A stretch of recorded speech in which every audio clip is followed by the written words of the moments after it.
Chevrolet West in Plaquemine or online at SupremeChevy.com or SupremeChevroletWest.com.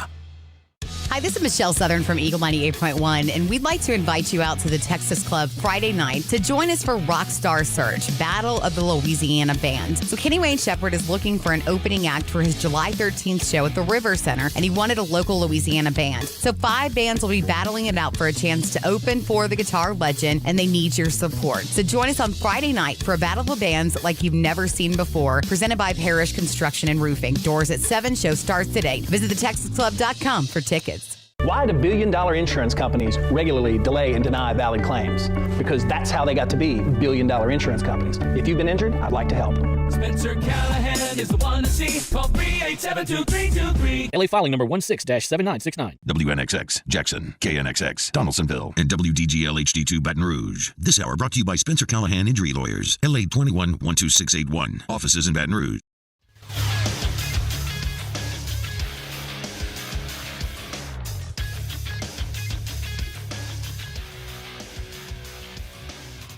Good morning. It's 7 a.m. here on Tuesday, June 18th. Today in Baton Rouge, you can expect rainy skies with a high of 84. In hour 1 of today's show, we'll give you an update from the College World Series, and we'll discuss the latest with LSU baseball and the transfer portal. You can follow us on Twitter or Instagram at OTB_ESPN and watch us on YouTube at the 104.5 ESPN channel. Hour number 1 of Off the Bench, live from the Mercedes-Benz Baton Rouge studios, starts now. Let we go! All-Star Toyota presents Off the Bench with Jacob Hester and T-Bob Hebert. Yeah! Off the Bench with Hester and T-Bob. Hey, they said I got to come off the bench. All-Star Toyota presents Off the Bench with Hester and T-Bob. Yo, yo, yo.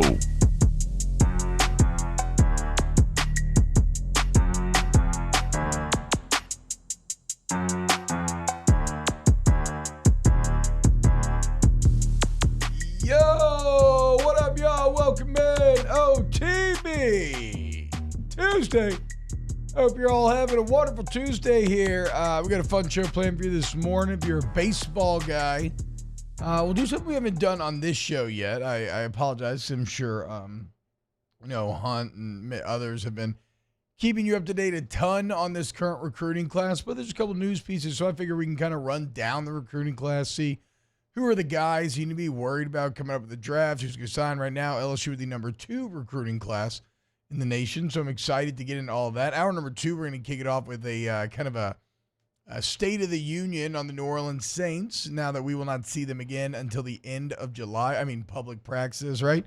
OTAs, minicamp done. A little break before we get into actual camp. Of course, we got OTB mailbag. We got our guy, Nick Underhill, coming in at 9 a.m. as well to inform us of his opinions. Also, they had a really good piece kind of wrapping up, 10 thoughts after this portion of the offseason, and we'll get to it. Let's just say I'm feeling more and more confident by the day, boys. All of my Derek Carr takes, which crashed and burned last year, are so back. I mean, just wait, Jake. You are about to be eating Carro when this is all said and done.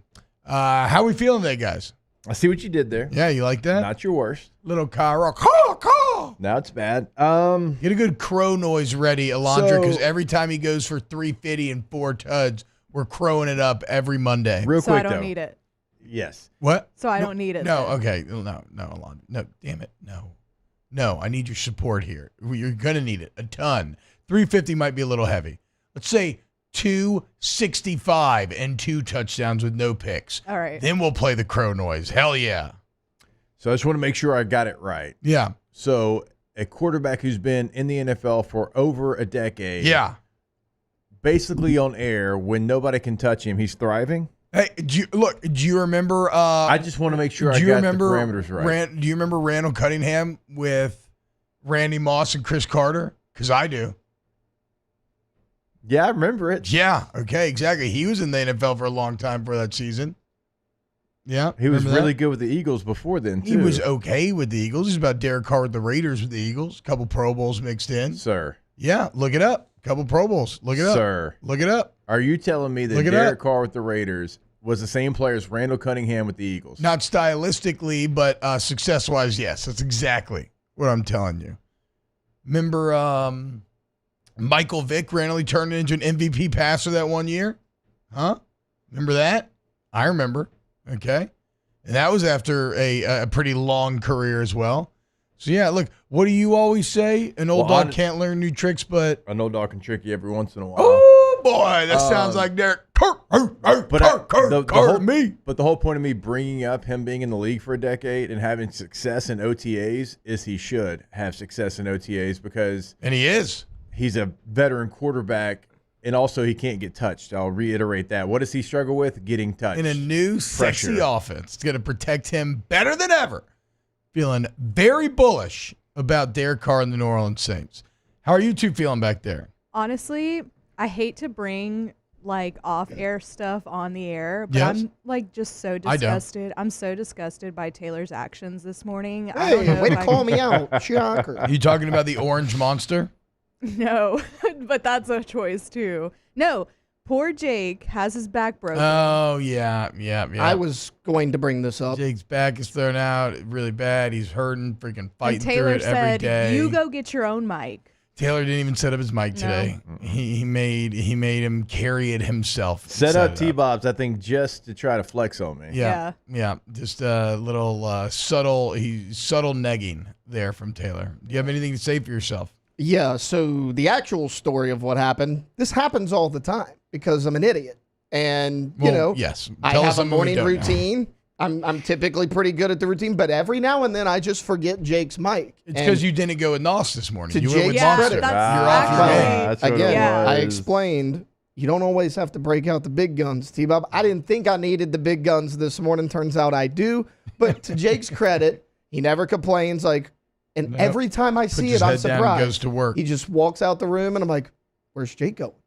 I turn around, and I'm like, oh, yeah, didn't set up his mic because this is the only show with two hosts, so that mic never moves. It's always there. Now we're gonna have to show. On a loop the highlights of Lorenzo Neal lead blocking for Mike Allstott. It's the only way to make Jake feel better after you've ruined his morning. What a great clip that was. It was a great clip. I saw that over the weekend. weekend. I was like, oh man. Yeah, that was when men were men. That's like the Gucci version of what me and Mike Tolbert kind of were, like two fullbacks back there at the same. Like we were the great value version. Yes, yeah. No, but you were the Kirkland brand. I'll take that. You were Kirkland brand. But we were two fullbacks in there at the same time pretty often. Hell yeah. And look, I actually didn't realize that Lorenzo Neal was Allstott's lead blocker a lot of times back in the day. That's on me. Shout out Lorenzo Neal. I guess we could play that later so people know what we're talking about. It's just like really manly football. You know, the Saints drafted Lo Neal to be a running back? I did not know that. Yeah. So what happened? He turned into a fullback. Or did they use him for a while? I'm trying to remember. I don't remember Lorenzo Neal on the Saints that much. You know what? It might have been when your pops was there. I'll check that. I'll fact check that. Lorenzo Neal's that old? What? That's crazy to me. Well, he'd have been maybe a rookie towards 93, fourth round, the 93 draft. Okay. Yeah, it would have been right when he went to Atlanta. Okay. So they might have barely missed. Maybe that was to try to replace Ironhead Hayward, who would have also left around that time to go to Atlanta. College World Series yesterday. You had Texas A&M behind a dominant Ryan Prager performance, advance in the winners bracket. They are now 2-0. Having beaten our Kentucky Wildcats 5-1. It seems like all the bad guys are winning right now, guys. I don't like it. Florida survives an elimination game 5-4 over our other darling NC State. The Wolfpack no longer too sweet. They are headed home. Florida advances. They'll play Kentucky in an elimination game today. That's going to be at 6 tonight. And then UNC and FSU are going to play at 1. In an elimination game. So, yeah, I don't love how it looks with Florida still alive and threatening, Tennessee 2-0, and Texas A&M 2-0. It's literally all the teams that we wanted to lose and crash and burn and fail, and they're all trending really well. It's not great, Bob. It's not great. It's not what we wanted. But, last year, a team went into the loser's bracket and fought its way back and won a national championship. So who's to say maybe the Kentucky Wildcats can't do the same? Yeah. Who's to say? Except that, 27 of the last 33 Natty champs have started 2-0. It's exceedingly rare to do what LSU did last year. At least that maybe means Florida won't win. But yeah, exactly. But also, the number one team hasn't won since '99, and True. So you got some stats on your side. True. How do you feel like if UNC ended up winning it? At this point, well, I was just about to say, you know me, I have no SEC pride. If you do have SEC pride, maybe you're liking how this tournament is going because it really is establishing the overall dominance with the Power 2 going head-to-head here and the SEC winning a lot of these early tilts. At this point, regardless of how I feel about the pain of what went down in Bosch and Chapel Hill, yeah, in a lot of ways, the Tar Heels feel like the lesser of many evils. Yeah. Right? It's like our only teams that I can have any positive feeling for would be Kentucky now and UNC. So I guess FSU I don't really care about too much. That's fine as well. But again, another school that LSU's kind of suffered at the hands of in recent memory.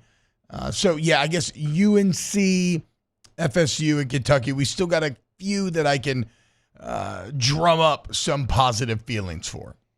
Basically, we're just not trying to get to a Tennessee-Texas A&M final. Ugh, disgusting. I mean, I guess in that hypothetical, I think is all right, hold on. Is A&M hold up. We played this game yesterday. We did. With Florida and A&M. And we said we want A&M to win. We went A&M in that scenario. Yes. All right. Tennessee or Texas A&M to win a national championship. Alondra. Is there a third option? No. Like ending it all? No. The thing about Tennessee fans are... Hold on. I think I'm going to go... God, it's so hard to put my hate for the Aggies aside, but I hate the Vols too. Okay. I'm going to go with Tennessee. All right, Taylor. So for me, I look at it like I hate different teams in different sports. Right. If this was football, Tennessee, I'd rather A&M win in baseball. Okay. I'm not a Tony V guy at all. T-Bob? I kind of feel the same. So I hadn't considered that. Tony V is a good enough coach with kind of enough of a cool factor. He's really good at recruiting, really good at the portal. If you give him a national championship, you're going to empower him to a level that I really don't like. My original answer when you asked this question, when it came into my head, was I think there's a bit of a disconnect there's a difference in how I feel about A&M fans and Tennessee fans, in that I think Tennessee fans have a bit of unearned cockiness, right? They think they're very badass, but they don't have a ton to show for it. Like A&M, it's weird. A&M doesn't necessarily believe that they're super good. They're just obsessed with their school. And I can kind of appreciate that in a way. Because they've been bad, and yet the fans are still obsessed with every single sport they play in. And there's something a bit admirable, but grudgingly about that, whereas you empower Tennessee with a national championship, and they'll just, I don't know, man. Yeah. This never, ever shut up. And it'll validate what I believe to be all these unearned feelings of supremacy. So as crazy as this sounds, I think I would actually rather Texas A&M win over Tennessee, which is never a place that I thought I would be. Tennessee has staying power. They definitely have staying power. Now, A&M probably does it. I think they probably do as well, but I don't think to the extent because, again, I think Tony V's probably a top 5 coach in the entire country. When we started this conversation, I actually was going to choose Tennessee because I'm like, well, they're kind of already there. They're kind of already getting a lot of recruits. They're already doing really well in the portal. They kind of got some juice. But T-Bob, you changed my mind when you said, having that national championship brings you to another level because you are right. That gets you indoors. Like right now, 90% of the doors are open for you. You get a natty, and now 100% of the doors are open to you. And at the end of the day, Texas A&M can probably go make a run and be really good for a long time. But there's also some people that are going to look at Texas A&M and say, that place is not for me. Yeah. That place has a lot of stuff that they do that I don't really jive with. Yeah. So and Knoxville for that seems reason, cooler than College and Knoxville Station. does, yes. So for that reason, I'm going to go Texas A&M as well. The only thing that would worry me about A&M is they are so desperate in terms of staying power. They are so desperate for a championship. If they finally get across the finish line and win a natty, the economic investment that could drum up at that school could be a bit worrying, given that if you're going head-to-head in bidding wars with guys from California, which is, as we're going to see when we break down this class, going to continue to be the kind of order of the day as all West Coast baseball transfers to the Southeast. I don't want to be forced to get into too many bidding wars with the Aggies because those are not ones that you will win more often than not. So it's looking pretty evil, Omaha is right now, but it's still great having it on and everything yesterday. I didn't watch any of the Euros yesterday, Jake. Any big takeaways from yesterday's matchups? You didn't watch any of it? No, man. I had a it was really good. I don't know what I did yesterday. I feel like probably sloppy joes. Hung out with my kids all day. I did find that little hair of the dog goes a long way with some sloppy joes. There you go. The final sloppy joe kind of eased me into a nice landing as I finally feel better once again. But I needed that final one to just kind of even me out, keep me a little even keel, if you will. So real quick, Euros. We were talking about it during the show yesterday. Romania beats Ukraine 3-0. And then the second game is the largest upset in Euro history as Slovakia takes down Belgium 1-0. Wow. The 48th ranked team in the world, Slovakia, takes down the number 3 ranked team, Belgium. Again, the biggest upset in Euro history. And then the finale yesterday, France beats Austria 1-0 on an own goal. But it was a very, very exciting game. Austria is the real deal as well. Now, France is the favorite in this tournament, but I mean, they were right there with France, and one mistake cost them the game, but they challenged all game long. So yeah, yesterday was an exciting day. Is Mbappe? He's on the edge of returning from I feel like some headlines that I've read. Or he was there. He played. He actually got a pretty wicked shoulder to the head and had a bloody nose and had to get out of the game. Oh wow, how tough! They couldn't stop it. How tough? How's he ever going to play again? Congrats to these soccer players. So, look, we can get into some more Euros in hour 3. Let's do this. Let's go to break here, and then when we get back, a big name hitting the transfer portal for LSU. But, look, the roster-building process giveth and it taketh away, and a big name also announced they will be coming to Baton Rouge here very soon this summer. If you want to get involved on today's show, you can always hop at youtube.com/1045ESPN, sub to the channel. So you catch all of our live shows. Hop in the Bayou Ford YouTube chat. Get your takes in there. Let's have ourselves a day, folks. Maybe two. If we get into some random college football talk, I've been thinking a lot about Dylan Gabriel. A lot about Dylan Gabriel. And I want to discuss whether or not we think he should be potentially the Heisman favorite. But we can get there a bit later in the program as well. LSU baseball talk coming up next here on Off the Bench. Off the Bench with Hester and T-Bob. ESPN Baton Rouge, New Orleans, Alexandria, and 1130 The Tiger. Go to Central. Oh, and the Celtics one. CentralPlumbing.org, 925-8552, 925-8552. You got any plumbing problems? Just call that number, okay? I don't care what it is. They've been around for 50 years. So you got an old house, new house, like they can fix it all, y'all. They've seen it all. They also got flat rate pricing, so there's no just bunch of charges tacked up out of nowhere at the back end after the estimate. There's everybody's licensed, bonded, and insured. They have the 24/7 emergency service. So it's like a weekday holiday. They can still be there for you. Got to save the weekend if you have family in town or something along those lines. And even if you want to do like a bathroom remodel, get a tankless water heater. Again, all of these options available at Central Plumbing, centralplumbing.org. It sounds like they didn't have to come out to the house. No, yesterday, we made it through. Which is the surprise maybe of the week so far. Thank God. They are available for you as well, 225-925-8552, and always online at centralplumbing.org. Get the 104.5 ESPN Baton Rouge app powered by Bayou Ford and tap the microphone icon to send us your thoughts in an audio message. Your message could be played on air during Off the Bench with Hester and T-Bob, The Hunt Palmer Show, and after further review with Matt Moscone. Gulf Coast Bank and Trust is giving our customers the power to bank anywhere, anytime during this challenging event. And we're right there with you. Our mobile banking app is a smart way to manage your money and time.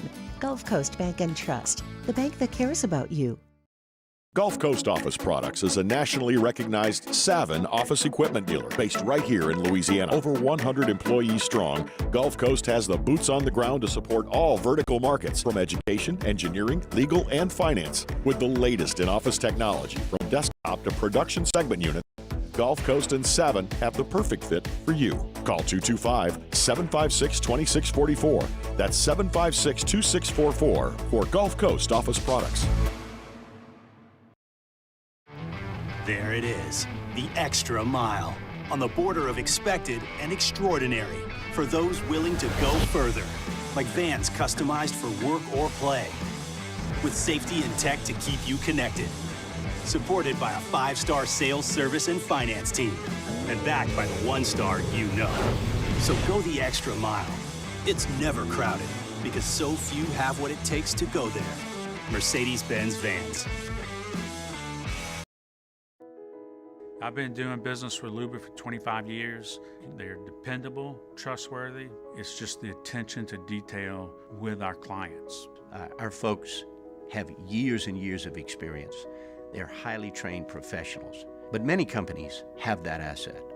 What I'd like to think makes Luba a bit different is that we use those talents in a way that truly is dedicated to serving the needs of the folks who depend on us.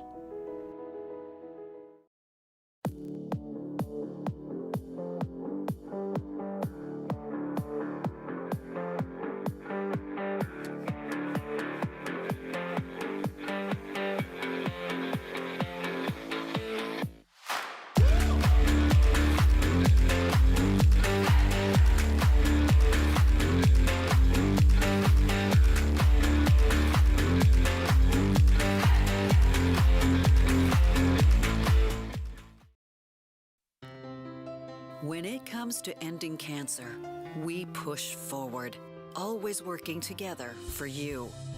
That's why our cancer experts at Ochsner have clinically integrated with MD Anderson Cancer Center. This means advanced cancer care, including access to life-saving clinical trials and integrating care to treat the whole you. Introducing Ochsner MD Anderson Cancer Center. Long live you.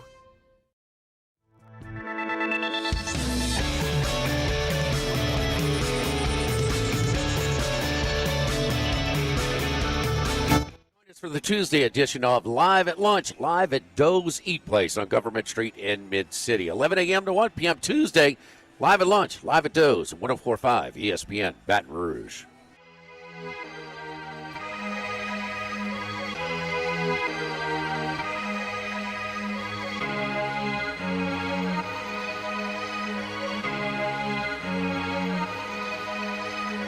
All-Star Toyota presents Off the Bench with Hester and T-Bob. ESPN Baton Rouge, New Orleans, Alexandria, and 1130 The Tiger.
What's going on, y'all? Welcome back. OTB. Another championship for Drew Holiday. That's the only person I'm happy for.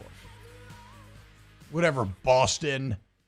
You know how I feel about Boston. I feel like Boston, when I was young, had this moniker of being, a tortured city sports-wise, and the Red Sox curse. But again, I cannot reinforce this enough. There is not a more charmed city in American major sports than the city of Boston, as in our lifetime, every single sport has now won multiple championships. So I guess congrats. I don't know. And then you got all these fake Celtics fans like Chuck Nelson running around, who's somehow a Cowboys fan, a Celtics fan, and a Yankees fan. It's absolute. Yeah. And I know he's very triggered that he can't be here to defend himself, because he'll give you a 30-minute diatribe about why he ended up the way he is. But whatever. Screw the Celtics, dude. People like that is why I take crap for being a Cowboys fan. I will say I'm kind of happy for Al Horford, even being a Florida Gator. I mean, I can appreciate somebody grinding that long and at 38 years old after putting so much good, hard-fought basketball into play. He finally gets that ring, gets that lifted trophy. But, yeah, whatever. Those are the only people that I'm happy for. All right, let's get to some LSU baseball updates as Brady Neal has hit the transfer portal. And this one was a bit surprising to me, simply in that I feel like Jay Johnson really liked Brady Neal. I feel like Brady Neal had a ton of opportunity here at LSU. Remember, we talked about some of the early transfers, and it was like, yeah, this makes sense, right? These are guys that have not had playing time, and their time's running out, and they want to play. Like, I get it. But in Brady Neal, you're talking about a guy who, when he wasn't hurt, always played. I mean, 44, 50, 60 starts, somewhere around there. And now, and look, like if you want to ask why, it's near impossible to answer from outside looking in. Maybe there's too many injuries. Maybe there's a bit too much drama.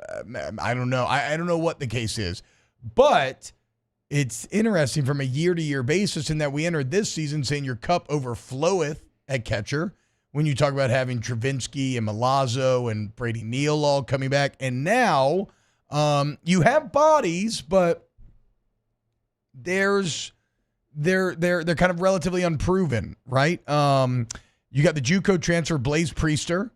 That's the cat who was here at LSU, left, former Live Oak guy, came back.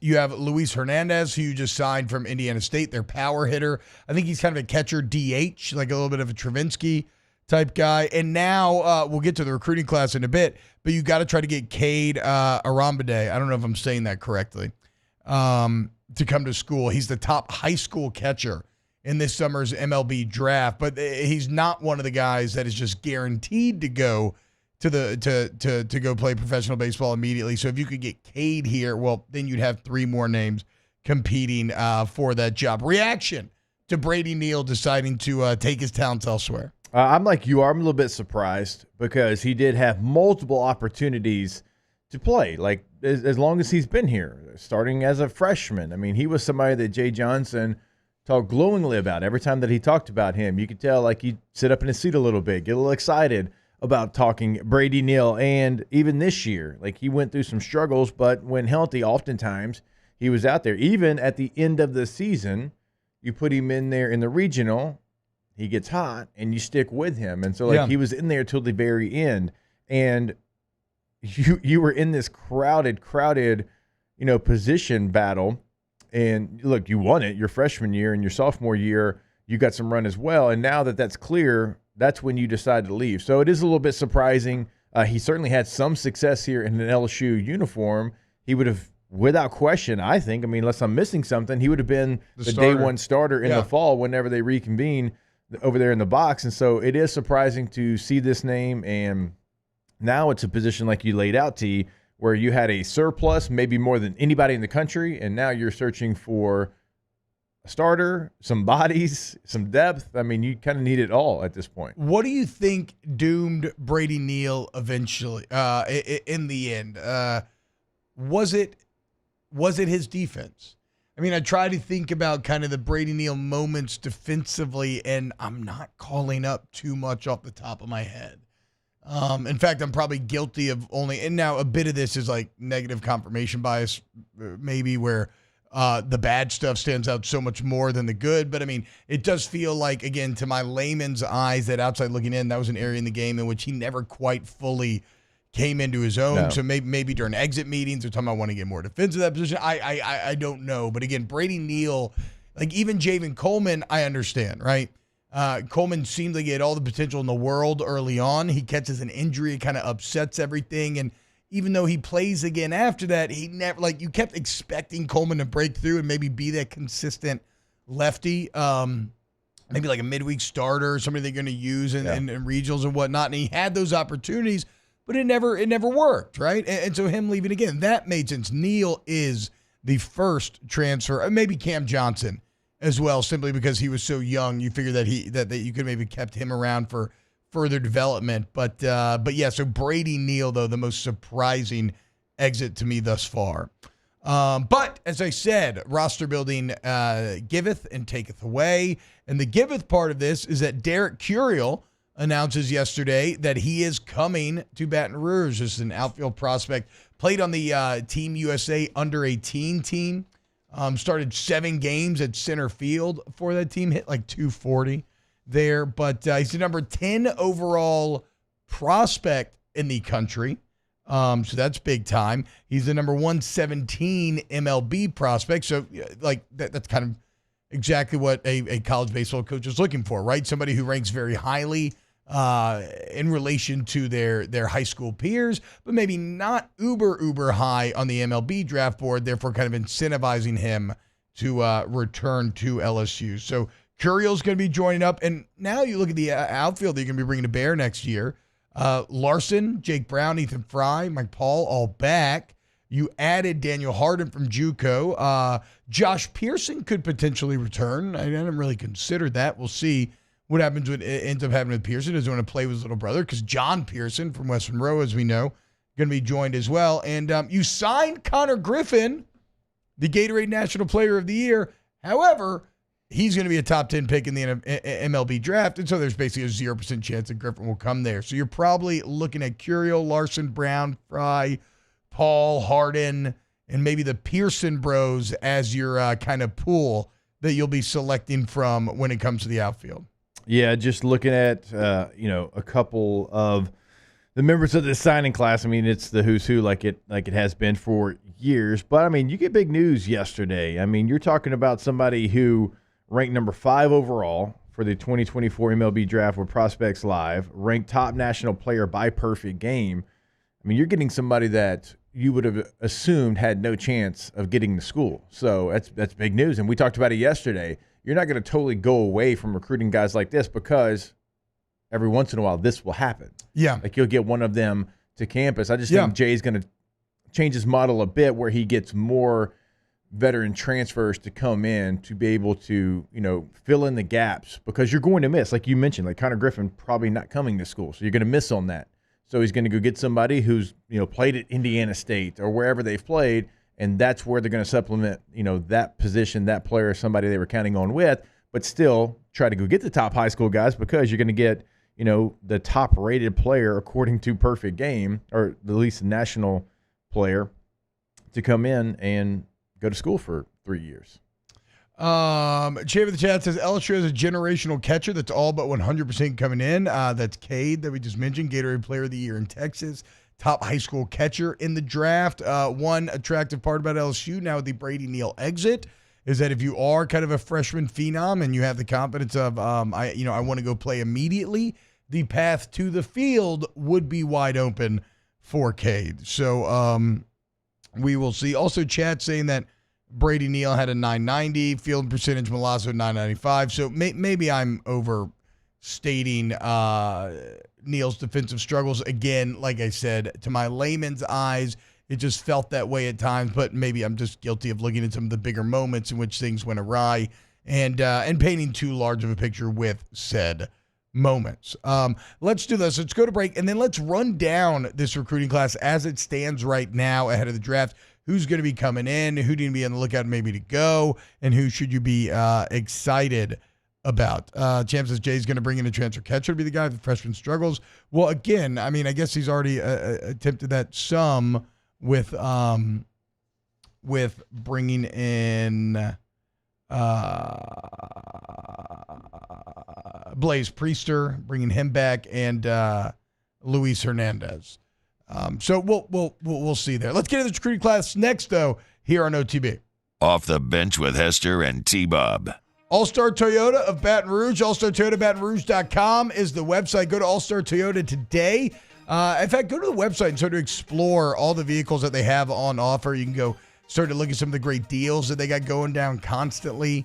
Or you can just go see them off of Airline in Goodwood. It's very conveniently located. I love the sales staff over there. I love the entire staff over there at All-Star. They are looking to make sure that you and your family go home with exactly what you need, whether it's a new vehicle to a certified used vehicle, or maybe just, look, maybe you need a rent. Try something out, right? Let All-Star be your guide in the car purchasing wilderness. I guarantee you'll be satisfied. All-Star Toyota Baton Rouge. Yeah, when you go to the website, you'll see that you can certainly find every vehicle buying new. You can also find it when you're leasing, but something that sets them apart, you can rent all the vehicles they have available, no matter what it is. They've got you covered, all different makes and models. Go check it out, allstartoyotabatonrouge.com. Our listeners fire off their opinions on the jimsfirearms.net hotline at 499-1045. Keep listening for your next chance to shoot us your thoughts with the jimsfirearms.net hotline on 1045 ESPN Baton Rouge. Bayou Ford has $10,000 off F-150. $10,000 off the new 2024 Ford F-150. And all new Bayou Ford vehicles come with a 7-year, 100,000-mile warranty. The crew at Bayou Ford is going to do right by you.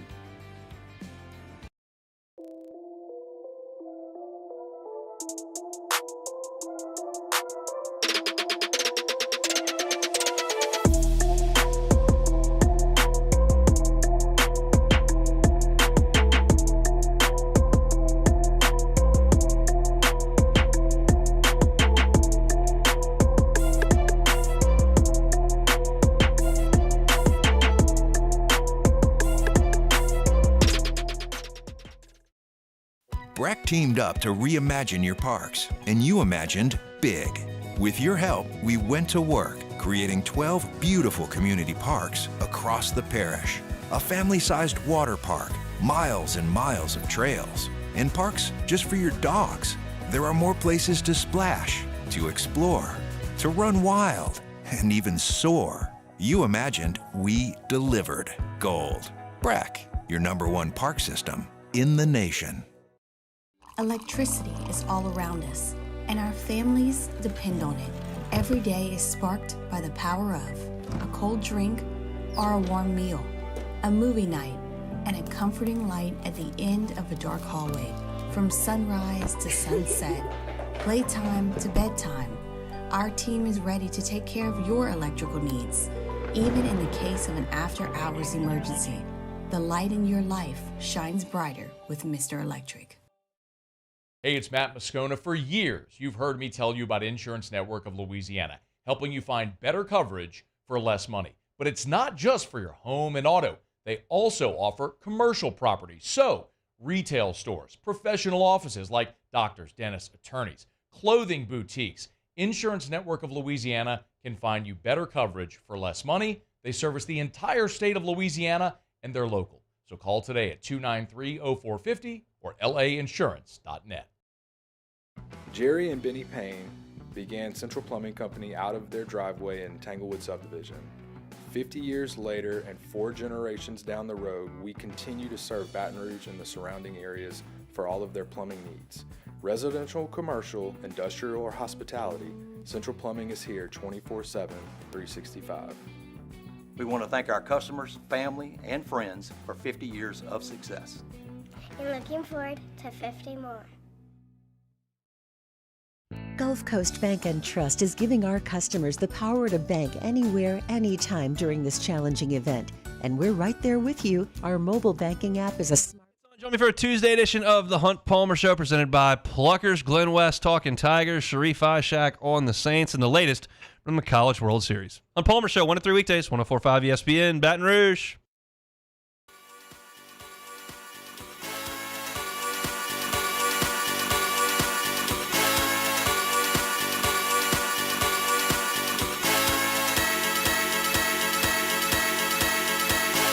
All-Star Toyota presents Off the Bench with Hester and T-Bob. ESPN Baton Rouge, New Orleans, Alexandria, and 1130 The Tiger.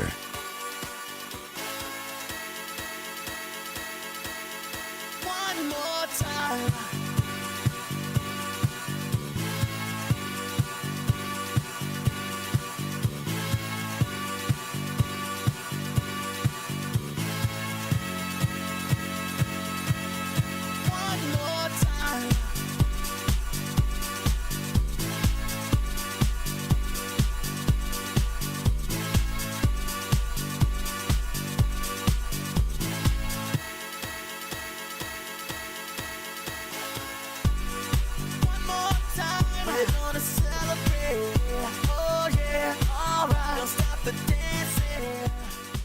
What's going on, y'all? Welcome back, OTB.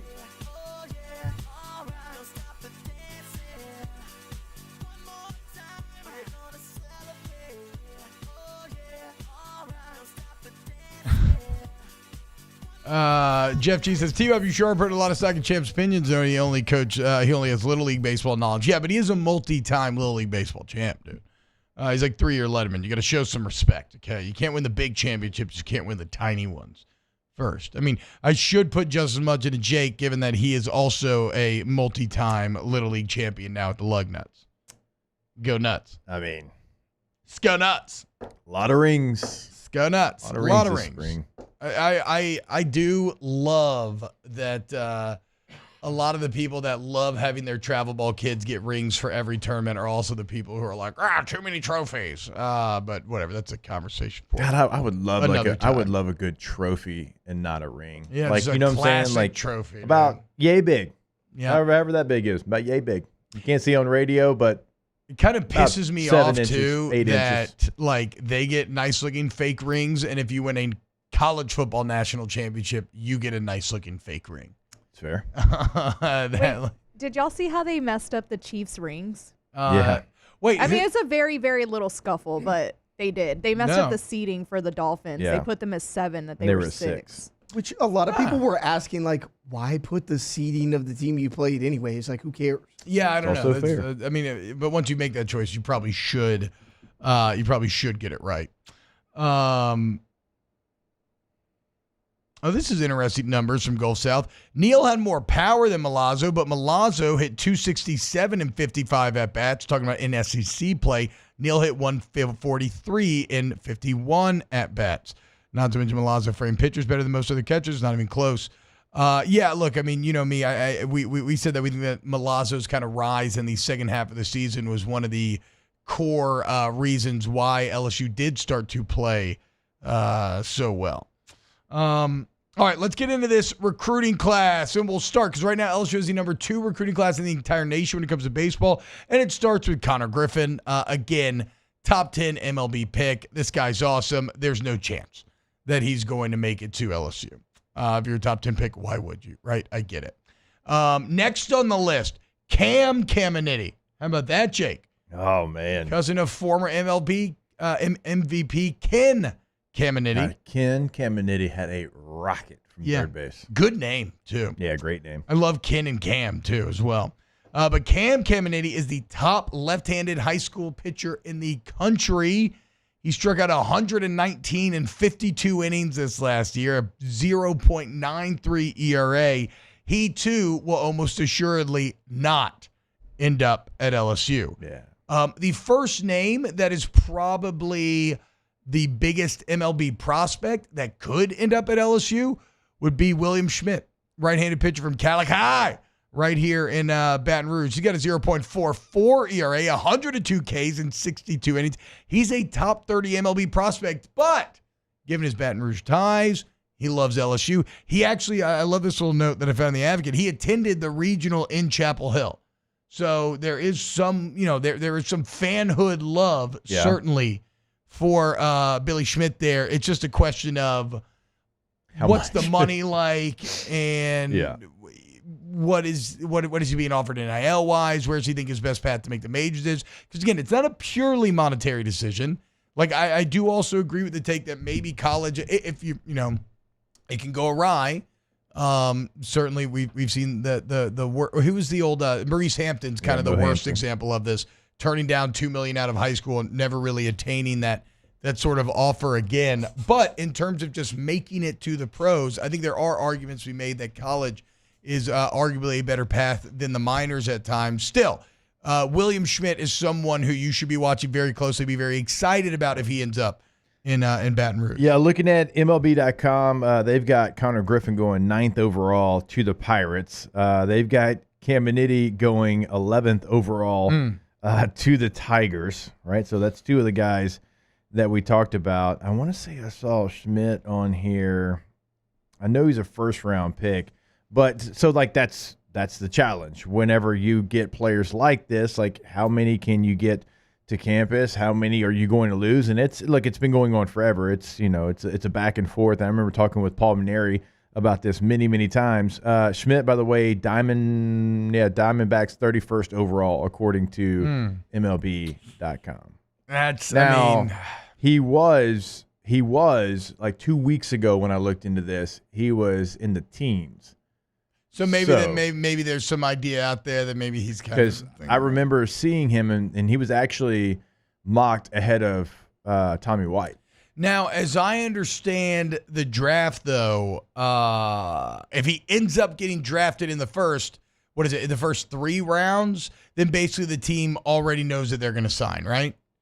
Like they have those conversations beforehand, and so if you see Smith dropping, most of the time, that's a good sign because it means that maybe he's telling teams, look, I'm thinking that I want to go play college baseball. Because Kumar Rocker got drafted and then didn't sign. I mean, we've seen J.D. Drew got drafted and didn't sign. Like we've seen it happen before. But yeah, to your point, oftentimes top 3 rounds you're signing.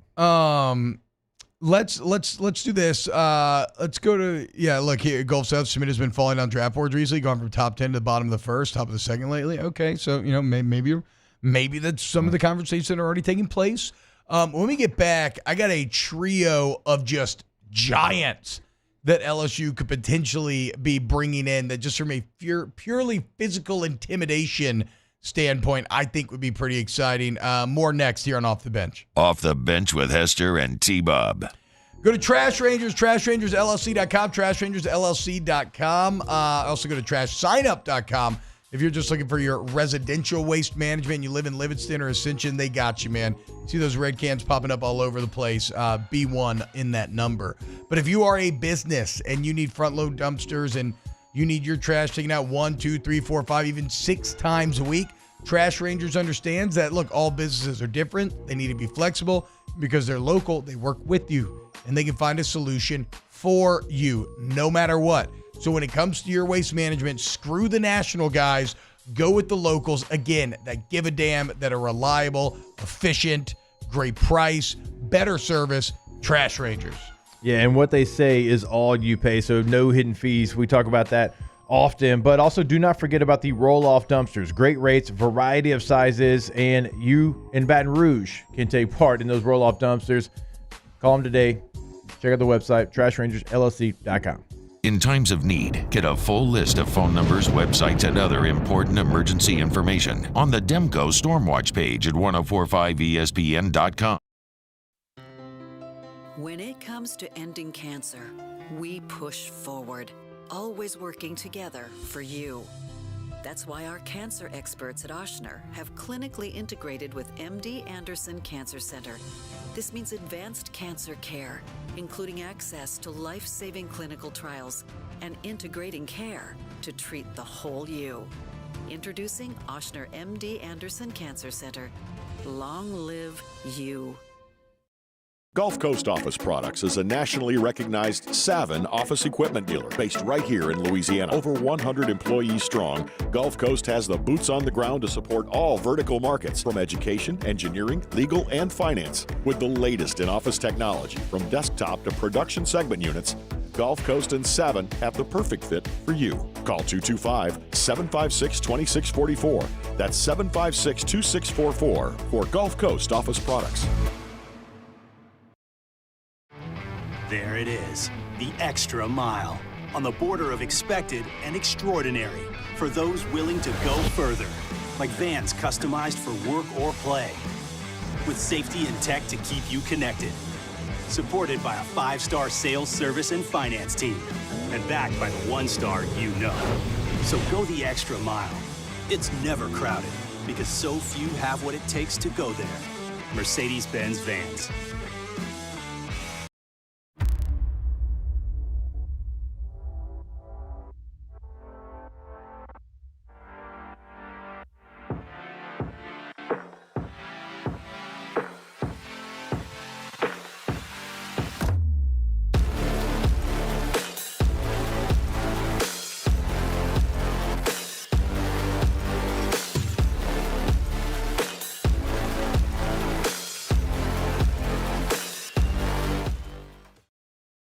Farming is a way of life for us. It's not something we get up in the morning and dread going do. It's just something we go to bed at night looking forward to getting up to go do.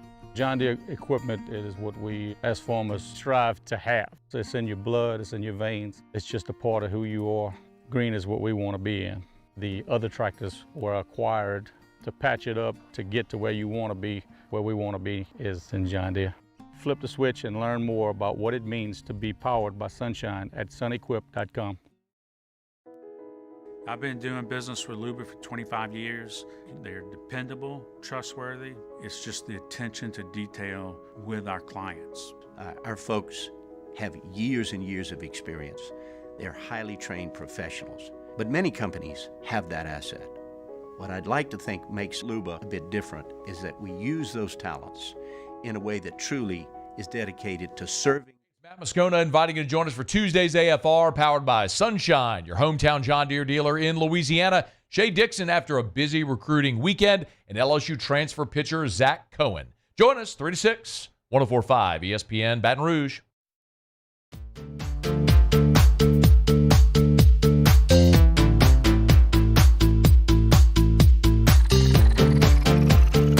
All-Star Toyota presents Off the Bench with Hester and T-Bob. ESPN Baton Rouge, New Orleans, Alexandria, and 1130 The Tiger. All right. So I mentioned 3 giants that have potentially won in this class. We'll start with, and they all have great names. They have those like auto-generated fake player names. We'll start with the big lefty, the big 6'7" lefty, Jake, Boston Bateman.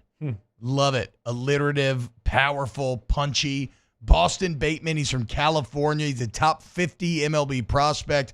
Like I said, a 6'7" lefty with a 97-mile-per-hour fastball, a really nasty slider as well.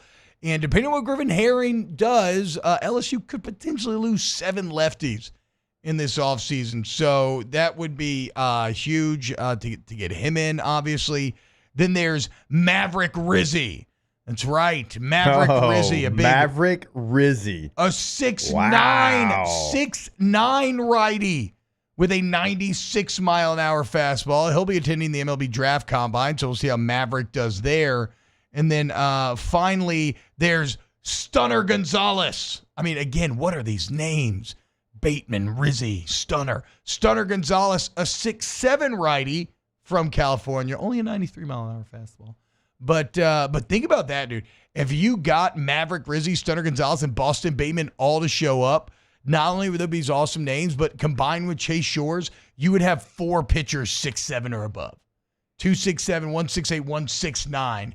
Just from a pure step-off-the-bus standpoint, that would be pretty damn intimidating. Be a hell of a rec basketball team as well. Yes, they would be very good in that regard. Yes, they would. I need Maverick Rizzi now to show up on campus. I know, That's 6'9". a fantastic name. 6'9". Other names to look out for here. Cale Fountain at third is a very exciting prospect here. He's top 125 prospect. He broke the Nebraska Prep career home run record in just 3 years of play. He's ranked as the top player in Nebraska. He could be kind of one of the next great power hitters. And when you look at Tommy White leaving, that's obviously what you're trying to replace. And he plays third. So Cale Fountain, definitely a name to stay on the lookout for. This is the time where you have more, I don't want to say leverage because you don't have necessarily the leverage, but you have the ability with NIL and different things that are now legal in the NCAA. in baseball, because before, like, what could you really offer them? Like an opportunity, a chance to, better yourself, and maybe you'll go from 75th to top 10. Yeah. Right? That's not that intriguing to a player that's, going to get drafted pretty high. But now you at least have a fighter's chance. Yeah, it's like we said, man. The pitch is strong in that you can make a little money now, sometimes more than a little.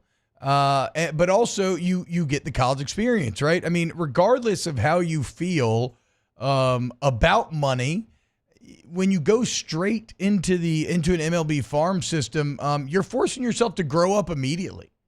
You don't kind of get the traditional pathway that a lot of fortunate, I should say, younger people do, where you get to go to college, you get to kind of find yourself. If you're a baseball player, you get the kind of big man on campus sort of feel. You're going to have way better facilities than you would in these minor league teams. We always talk about, busing and playing in front of a couple hundred people versus flying. And look at the crowds at this College World Series. I mean, they are absolutely electric. So, again, and nobody understands his pitch better than Jay Johnson. So I think it is a strong one that he's throwing out there. Like Robbie once said, I'm a big fan of money. I like it. I use it. I have a little. I keep it in a jar on top of my refrigerator. I'd like to put more money in that jar.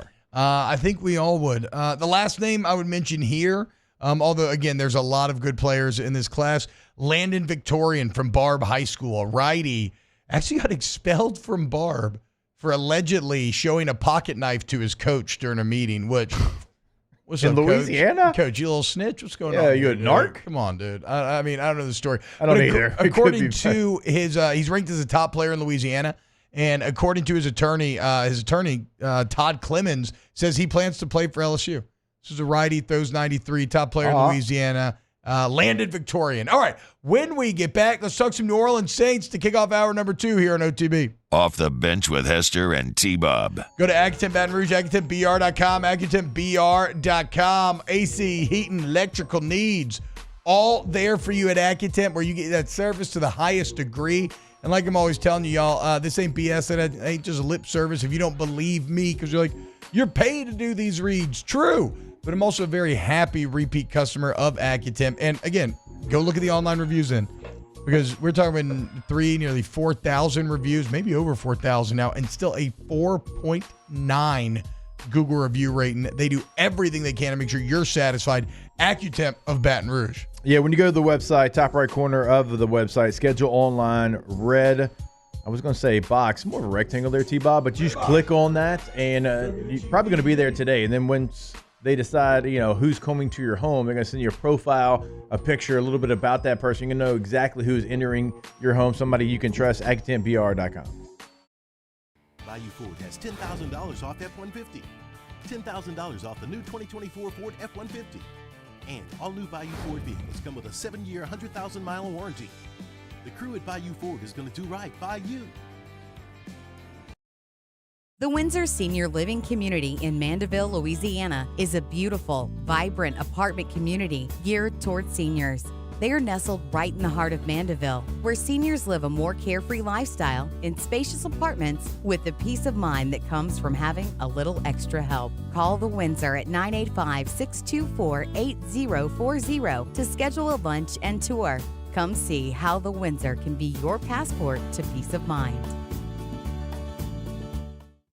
Gulf Coast Office Products is a nationally recognized Savin office equipment dealer based right here in Louisiana. Over 100 employees strong, Gulf Coast has the boots on the ground to support all vertical markets, from education, engineering, legal, and finance. With the latest in office technology, from desktop to production segment units, Gulf Coast and Savin have the perfect fit for you. Call 225-756-2644. That's 756-2644 for Gulf Coast Office Products. There it is, the extra mile, on the border of expected and extraordinary, for those willing to go further, like vans customized for work or play, with safety and tech to keep you connected, supported by a 5-star sales, service, and finance team, and backed by the 1-star you know. So go the extra mile. It's never crowded, because so few have what it takes to go there. Mercedes-Benz Vans. When it comes to ending cancer, we push forward, always working together for you. That's why our cancer experts at Ochsner have clinically integrated with MD Anderson Cancer Center. This means advanced cancer care, including access to life-saving clinical trials and integrating care to treat the whole you. Introducing Ochsner MD Anderson Cancer Center. Long live you.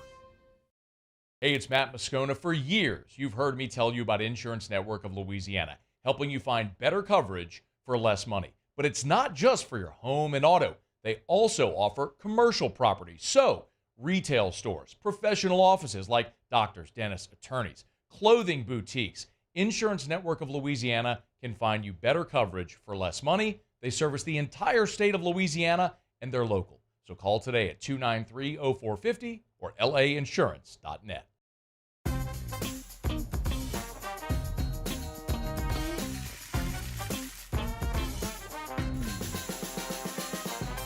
The best kept secret in town is out. Discover Tallulah at the Renaissance Hotel on Bluebonnet.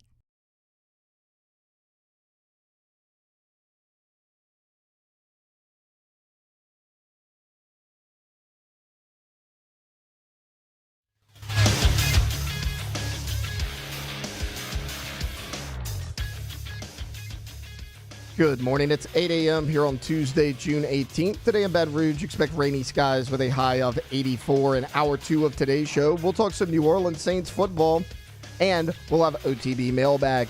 You can follow us on Twitter or Instagram at OTB_ESPN, and watch us on YouTube at the 104.5 ESPN channel.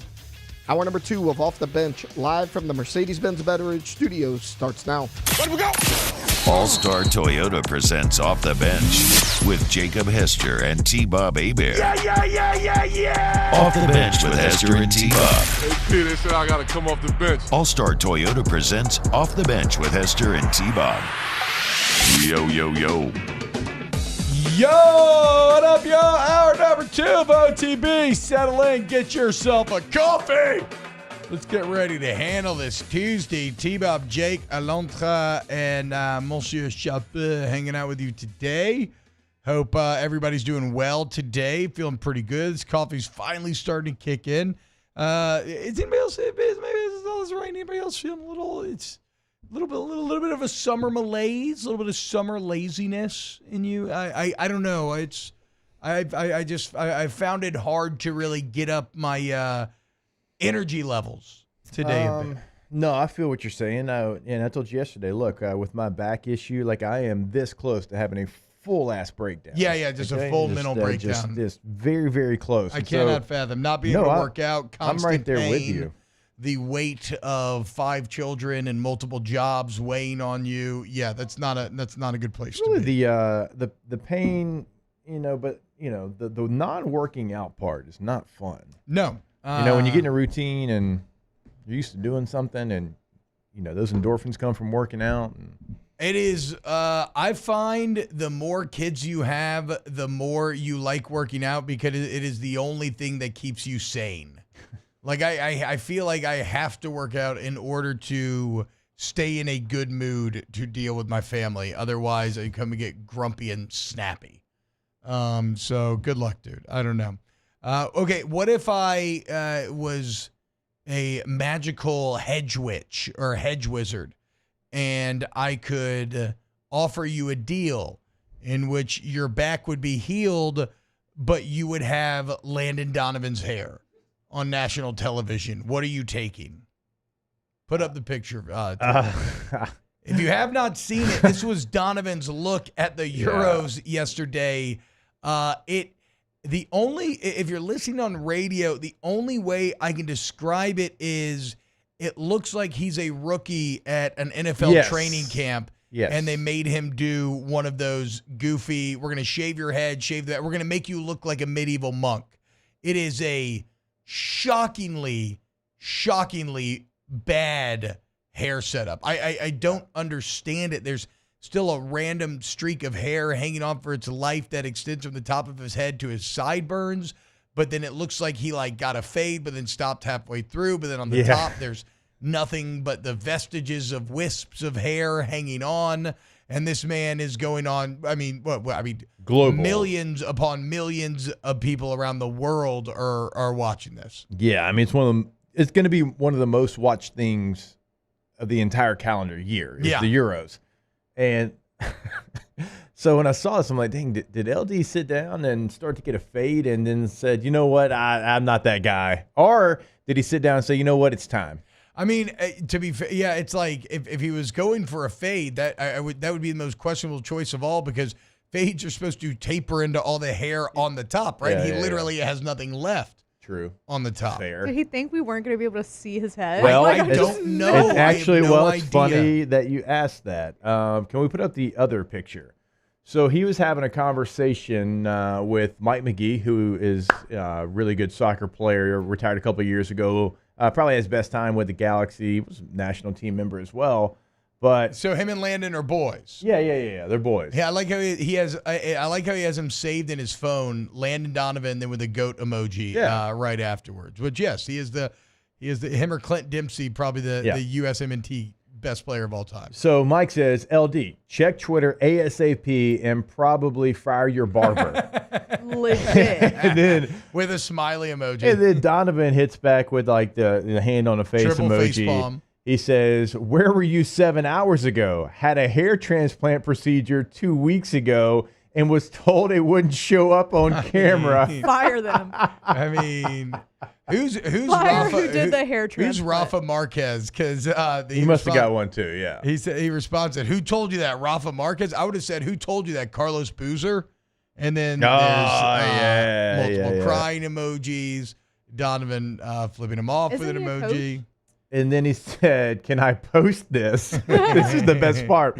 Donovan says, whatever, I deserve it. Good night, Mo. What I don't get about not showing up on camera is, again, it leaps off the screen. Yeah.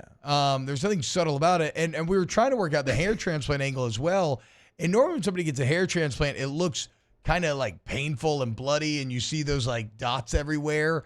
You see it maybe looks like some dots around the back, but I don't see anything up top. Maybe it's 2 weeks ago. Maybe they've already healed, and now you're just waiting for the rest to come in. Oh, I guess. Can you not shave the rest of it though, because you're worried that the rest won't grow back? I know how insecure I have felt at times if you have to go do something that's in the public face, with just thousands of people maybe watching, and you have anything wrong with your outfit or your look that you're just not vibing with. I cannot fathom the amount of insecurity and anger he was dealing with looking in the mirror right before he had to go on screen there. Yeah. And like, if you didn't think it was going to be on camera, again, like you turned your head too much. And so like you were going to have to always look straight ahead, but also like spray paint, or they get like a little fiber things, well, right? Be like careful. Be careful with the spray paint. I guess, you don't, that's how you end up like Carlos Boozer. No, I know for sure. Taylor, can you pull up the Boozer hair?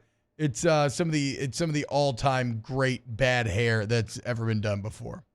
And Boozer as well blamed a barber that he trusted that kind of led him astray. I do appreciate Donovan saying, yeah, post it. I deserve it. Whatever. Go ahead. Yes. Alpha male move. Own it. Yeah. There's no running from it. There's no hiding from it. Also, again, Landon Donovan doesn't need great hair to legitimize his sports commentary, but yeah, still just a wild, like, it's the type of hair that if you just saw that person walking around, you would think there's mental instability there. Like, there's no way that you walked out of the house or went to the cut and said, yeah, cut me up like this, and then walked out feeling good. But what I don't understand is that, like, you can see it in person. I don't know what made you think that you couldn't see it on camera. I think he thought it was going to be hidden, and that maybe that's why only the backs got the shape. What Jake is saying is maybe not wrong, and maybe that was the technique as to why they left it. But if they, if it is straight on, you really might not be able to tell. He would just look bald on the top because he would still have that little vestige of hair hanging out at each side, but from the side it looks awful. I don't know. And there is Carl, and that's not even the best Boozer picture that you can find, but there is Boozer's. No, you got it. You can leave it up there. There is Boozer's just spray painted hairline for that game. The one that you're talking about is next level. Yeah, that actually didn't look that awful on the Boozer front. So shout out Landon Donovan though. Okay, oh, look at that. 2 nights later, he sweat it all off. But shout out LD, you're still the man, Landon. Don't let anybody get you down. All right, let's talk a little New Orleans Saints football here. New Orleans Football had a really good article called 10 Things We Learned from the Saints Offseason Program. Derek Carr and the new offense looks like the ideal match. So let's get into the 10 things and see how you feel about them. Thing number 1, Derek Carr is a good match for this offense. Many of the reads are predetermined in the offense. They talk about, well, yes, like Jake talked about, he's a smart vet, right? And thus far, without pressure and on air, he has looked very comfortable making quick decisions. I talked to my old man, and look, I know a lot of people are going to want to paint him as a Carr fanboy or whatever, but I feel like he's always kept it pretty real with the quarterback position. Remember, he's the one that basically was like, Jameis actually isn't practicing that good. And Andy Dalton actually is practicing really good. Yeah. And you saw how that ended up working out, right? Well, he says in 6 practices, saw Derek Carr throw 1 bad pass. 1 bad pass the entire time. Even so, going so far as to say that Drew Brees would struggle to do the same. So Derek Carr feeling great. He looks good. Point number 2, new offense looks effective. It's everything that we thought it'd be. A lot of play action, a lot of motion, everything built off of the running game, and therefore, arguably, better suited to take advantage of Carr, being that, look, Derek Carr's been a very good play action quarterback in his career, and it makes sense. Like a player who, not a next level transcendent quarterback, not somebody who's going to just create and make everything happen on his own. Help him out a little bit. It was one of the more baffling parts of what the Saints were doing last year is in 2021, Derek Carr had the highest QBR and highest completion percentage in the NFL on play action. And what did the Saints do? They bring him in and they ran less play action than anybody in the entire league. When you can't run the ball, too. So that's what I was going to say. I love all of this, but then it immediately does become, Jake, they have to be able to run the ball. Without question, it has to be the thing that they improve the most on. And this offense has a lot of room and a lot of different areas to improve on, but they have to be able to run the football because of everything that you just laid out. Like this San Francisco 49ers offense that they're bringing to New Orleans, like you watch them, and yeah, they've got receivers, they've got tight ends, they've got a lot of good things going their way that are on the outside, on the edges, but it all starts with C-Mac running the football. Yeah. It sets up everything, all the motions, all the shifts, all the play action, all the things they do. Well, it's because teams are terrified that if they hand the ball off to Christian McCaffrey, he's going to make them pay. They have to get that with the Saints running game. Now, Alvin Kamara, we talked about it yesterday. We don't know where that lies. But regardless of who the running back is, if you don't get that done, then you're not going to see this offense in full effect. So, again, everything with this offense, like, yes, if you want all of these concepts to work, you have to be able to run the ball. And really, that is going to be the base of this team, which, again, is a good thing for somebody like Trevor Penning. We'll get to him in a little bit on this list. Number 3 on New Orleans Football's 10 observations, the wide receiver picture is still shaping up. Chris Olave looks great. Of course, Chris Olave. Rashid Shaheed, still a deep threat. But behind him, somebody's going to have to step up. A.T. Perry's kind of taking he's kind of first in line, but reportedly Cedric Wilson and Equanimeous St. Brown are kind of right there on his back. Again, I don't know who wins that battle, but in terms of replacing Mike Thomas, who when he played was still effective for your average NFL wide receiver, maybe not just given what we see Mike Thomas do in the past, one of those guys needs to emerge. Do y'all have any feelings as to whether to be Perry, Cedric Wilson, or Equanimeous St. Brown? I mean, I like Perry. I liked him going into last year's NFL draft. Whenever we finished up in Kansas City, I want to say it might have been the end of the second round. Maybe it was the end of the third, but no, second round. And you're like, hey, give me some players to look out for on tomorrow's coverage. I was like, well, A.T. Perry. And then he lasted until the 5th round. Yeah. And this is a player that is really talented. He had big moments at Wake Forest. Him and Sam Hartman had a great connection. I think there's still a lot left for him to grow as a better player. And he actually played pretty well at times a year ago. So you've got some veteran guys that if he doesn't make that jump that we're expecting, they'll step in and they'll kind of solidify that position. You kind of know what the ceiling and floor is going to be with both those other veteran players. But with A.T. Perry, I still think there's a very high ceiling. Look at the link under the Taysom segment here and have that ready to go with sound, because Cedric Wilson does get mentioned kind of unbidden by Clint Kubiak, and it's interesting when paired with the comments from Mike McDaniel coming from Miami, where Cedric Wilson didn't have crazy stats, but McDaniel was pretty effusive in his praise about Wilson. Point number 4, Pete Werner battling hard, talking about Pete consistently making plays. Of course, look, as you prepare to emerge out of the DeMario Davis era, whenever that happens, whatever, I hope it never happens, but it will somehow, even though he's putting it to the test how much you could battle Father Time. Remember, you signed Willie Gay Jr. to kind of push Warner. It appears that that's working. Those two are competing well. Of course, point number 5 is easy. This secondary depth stands out. And we've talked about it before multiple times here on the show. But between Marshawn Lattimore, Paulson Debo, Tyrann Mathieu, Alontae Taylor, Jordan Howden, Kool-Aid McKinstry, which granted, Howden McKinstry we haven't seen this offseason yet, that's a big-time group. They're not as much of an outlier good as something like the LSU offensive line compared to the rest of college football, but I firmly believe that is a top 5 secondary in the entire NFL and will be the strength of this New Orleans Saints team. I don't think there's not much debate for that, because not only do you have talented players, you have players that have already done it for the most part outside of Kool-Aid on this stage at this level, but also you have versatile players. Yeah. You've got 3 guys that I think can do a lot of different things. Like Lattimore's going to be your top corner. He's going to go against probably the best receiver if you do decide to travel him. But you've got 3 players. Certainly Alontae Taylor and Kool-Aid McKinstry. They are guys that can move around a little bit, inside, outside, and Kool-Aid can even give you some safety help if you decide to take Jordan off the field and maybe some of those sub downs and keep Tyrann as the only true safety on the field. So you got the ability to really move some different guys around, create some different matchups. Kool-Aid's a big body too, so if you wanted to decide to put him at the tight end spot, because you've got some really good ones in your division, some with talent, like we need to see Kyle Pitts maybe go up a level, but he's a very talented player. So that defensive backfield has talent. They've got some more experience. They got some versatility. It's a top unit in the league for sure. It's in that conversation. Number 6, maybe my favorite of the 10, which is it's Taysom's time.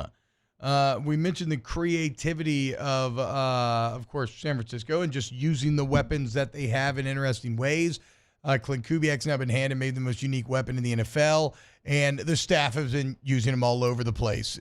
Nick going so far as to write, quote, Taysom will get the ball in ways we've never seen before. And this kind of reminds me when we were reading about that 2-minute drill that we made way too much out of the other day, where I put my nuts on the line for Derek Carr. Yes, but the interesting detail in there was that Hill had, 6 catches on that drive, 4 or 5? So it sounds like they really want to feature Taysom Hill. Here is what Clint Kubiak had to say about the Swiss Army man. He's obviously a highly intelligent player that's been coached extremely well, so there's a lot of carryover in his knowledge. And then his effort and his attention to detail was excellent this whole offseason. So, I appreciate the work that he put into it, and I appreciate, our coaching staff's creativity and trying to get him at a lot of spots. But, he's no different than there's, our receivers that have played 3 different positions. So, so there's guys like Cedric Wilson. That's a really, really intelligent guy that's played a lot of spots too. Maybe doesn't get as much of the credit, but I would compliment him as well, as well as our offensive linemen that are playing center and guard. So, but yeah, Taysom's done a great job this offseason. If we want to read too much into things, it's really good for Cedric Wilson, I'd say. Also, maybe not the best for the tackles, but feels good for Saldiveri, McCoy, and Ruiz that maybe they've taken well to this offense. Speaking of the O-line, point 8, O-line, or excuse me, this is point 7. O-line's still a little murky. Fuanga looks like he'll be solid. Saldiveri's trending towards solidity. Here's what they wrote about Trevor Penning. Quote, there were good moments, especially in the running game, which again, this is my note, could be huge, since that's what you need more than anything to set up this offense. But there were some bad moments too. We saw Penning struggle to keep himself between the quarterback at times. He also made some mental errors. The mental errors frustrate me a bit because that's something that you can control. And you're a vet at this point. Like, you should not be having huge mental gaffes. There's no excuse for that. No, I don't care how much you have played, have not played. Like, that does not matter. You've been in those meeting rooms, and that is on you. And also, everyone's learning a new offense. So you've learned this at the same time as everybody else. So if they point that out, that means you're not carrying your weight as far as the mental reps to come into practice ready to go. Because if you're ready to go, then you go full speed at all times. And if you don't, then you're half step, and then it makes you a worse player. Like, if you're confident in what you are supposed to do out there, and you know your alignment, your assignment, all that, you can play so fast. And it's really, so I'll take my own career, for example. Like, it's what takes me, who's not as fast as some of the guys out there, right? I'm a 4.6 guy every day. With the 4.4 guy, if he's not really sure what he's doing, but the 4.6 guy knows exactly what he's doing, the 4.6 guy is going to beat the 4.4 guy to the spot because he's confident. And that's what we're talking about here. So he needs to pick it up. Trevor Penning has to be as important of a piece on this offense as almost anybody, because he solidifies something. If the left tackle who you draft in the first round is the guy that you think he's going to be, which it sounds like he is, then if you solidify that right side, then we're talking about a completely different New Orleans Saints offense. And this is a team that in the run game is going to count on their tackles. Yes. Now, when you outside zone. Yes, when you look at the New Orleans Saints last year, they ran outside zone 32% of the time. You look at San Francisco, they ran it 46% of the time. This is an outside zone team. 59% of their runs were a zone concept. Again, 46% of those coming as an outside zone, only 13% inside zone. They're not going to run a lot of man schemes. Only 13% did they run power or counter. They are an outside zone team. They are like Missouri in college football when we talk about it. You know it. I know it. We all know that it's coming, and can you stop it? Teams couldn't stop Missouri last year. They couldn't stop San Francisco last year. So, Trevor Penning, they're going to be counting on you. Outside zone goes off of your block when they run it to the right side. So you are going to be a key piece in this offense, because they have shown you that is almost half the time when they run the football, it's outside zone. And 564 runs, almost half of them were outside zone. That is the DNA of this offense, and they can't fall into tendencies in the NFL. They can't only run it to Fuaga's side. That can't happen. You can do it in college and get away with it. You can't do it in the NFL. So they have to trust you and count on you that when they run to your side with their favorite run, that you get the job done. Well, and he should be good at run blocking, right? Like, number 8, possible signs of hope on the defensive line. Saying Foskey and Turner popped a couple times during camp. We'll just wait and see on that. Yeah. Number 9, questionable depth at tight end. With the Juwan Johnson injury, you really only have Boston Morrow. And then Dallin Holker, Michael Jacobson, who? Yeah, that's kind of the point. Holker, it's been a nice little surprise. He was a player out of Colorado State, had a really good college career. They feel like they might have gotten something. Well, you're going to need it. Undrafted free agent guy. You're going to need it because, again, it's just Juwan and Foster Moreau at this point. And I guess Taysom Hill in whatever position he kind of occupies in that regard. You got 2 fullbacks as well, maybe, and maybe that's just me saying this. Maybe one of those guys can help you out there while you wait on Juwan to get healthy. And then finally, the backup quarterback battle is really coming to focus. Nathan Peterman's out. It's going to be Haener or it's going to be Rattler. Apparently, Haener's had a solid spring, taking advantage of that year of experience that he has over Rattler. And I love this because it pushes Rattler really hard to try to hyper-accelerate his growth and supplant him. You probably carry all 3 in some form or fashion, but right now Haener kind of looking like, it's between those 2, but Haener with the early lead entering training camp. The only thing I can think of before I get to the quarterback, like Nathan Peterman, and I've been in this situation, you're a veteran player, you sign with a place, you go there all offseason long. A lot of times you'll move your family there and you set up shop and you get everything ready to go, and then you go through training camp, which is the worst part of the entire process, and then you get released. And that entire time, you know what you don't make? Money. Because you're not getting a guaranteed contract if you're Nathan Peterman, right? So you get $500, a couple of times for working out. That's about it. And that is just the life of a veteran player who is on the last leg going from year-to-year contracts. That's why, my last time, it's like, nah, family, y'all can stay in Shreveport. I'll be back I'll be back in a little bit. If I'm Peterman, maybe go try out the UFL, dude. see what's going on there. You get paid. All right, so there it is. 10 thoughts that comes from New Orleans on football. 10 thoughts on the New Orleans Saints exiting OTAs and minicamp. Feeling more positive than I was going in to OTAs and minicamp. There's somebody said for that. When we get back, OTB mailbag. Get him in the chat, youtube.com/1045 ESPN. Off the Bench with Hester and T-Bob. ESPN Baton Rouge, New Orleans, Alexandria, and 1130 The Tiger. K to Z window coverings, ktozblinds.com, ktozblinds.com. Hey, listen up, guys. If you are a shift worker, right, and you maybe have a weird schedule, right? Maybe you work at that graveyard shift at night, and then you're coming home, you got to sleep during the day. Why don't you explore some honeycomb shades? These things are a game changer. They can go from, all the light you want in the room to just completely black out in no time. Also dampen sound, really gets your room right for what you need it when you need it. But that's just one example of how K to Z can take your home to the next level. Go to K to Z window coverage, ktozblinds.com. T-Bob, I think the best thing that you can do is to have them come to your home. Check out your space, because they're going to know it like in 5 minutes, like they knew my space, like they can do for every single one of you. Know exactly what you need. ktozblinds.com. Get the 1045 ESPN Baton Rouge app powered by Bayou Ford and tap the microphone icon to send us your thoughts in an audio message. Your message could be played on air during Off the Bench with Hester and T-Bob, The Hunt Palmer Show, and after further review with Matt Moscone. Bayou Chrysler Dodge Jeep Ram is taking $20,000 off new 23 Ram 1500 trucks. We're open for business in our beautiful new showroom and taking $20,000 off the powerful Ram truck. All new Bayou vehicles come with a 7-year, 100,000-mile warranty. The crew at Bayou Automotive is going to do right by you.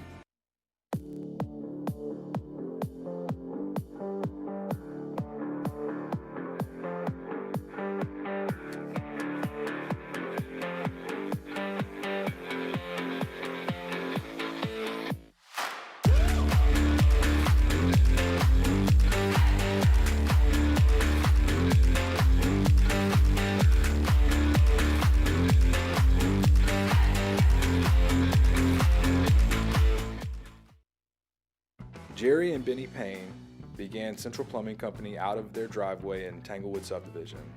50 years later and 4 generations down the road, we continue to serve Baton Rouge and the surrounding areas for all of their plumbing needs. Residential, commercial, industrial, or hospitality, Central Plumbing is here 24/7, 365.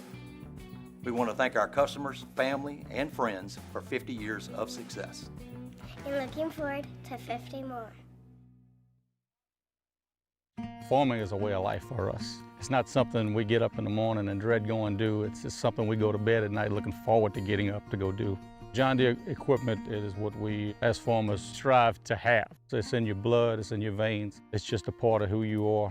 Green is what we want to be in. The other tractors were acquired to patch it up to get to where you want to be. Where we want to be is in John Deere. Flip the switch and learn more about what it means to be powered by sunshine at sunequip.com. I've been doing business with Luba for 25 years. They're dependable, trustworthy. It's just the attention to detail with our clients. Our folks have years and years of experience. They're highly trained professionals, but many companies have that asset. What I'd like to think makes Luba a bit different is that we use those talents in a way that truly is dedicated to serving the needs of the folks who depend on us. Breck teamed up to reimagine your parks, and you imagined big. With your help, we went to work, creating 12 beautiful community parks across the parish. A family-sized water park, miles and miles of trails, and parks just for your dogs.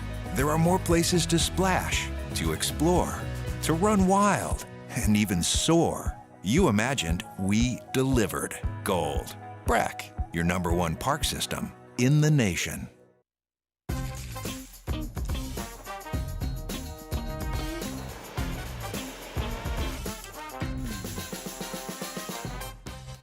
For the Tuesday edition of Live at Lunch, live at Doe's Eat Place on Government Street in Mid-City. 11 a.m. to 1 p.m. Tuesday, Live at Lunch, live at Doe's, 104.5 ESPN, Baton Rouge.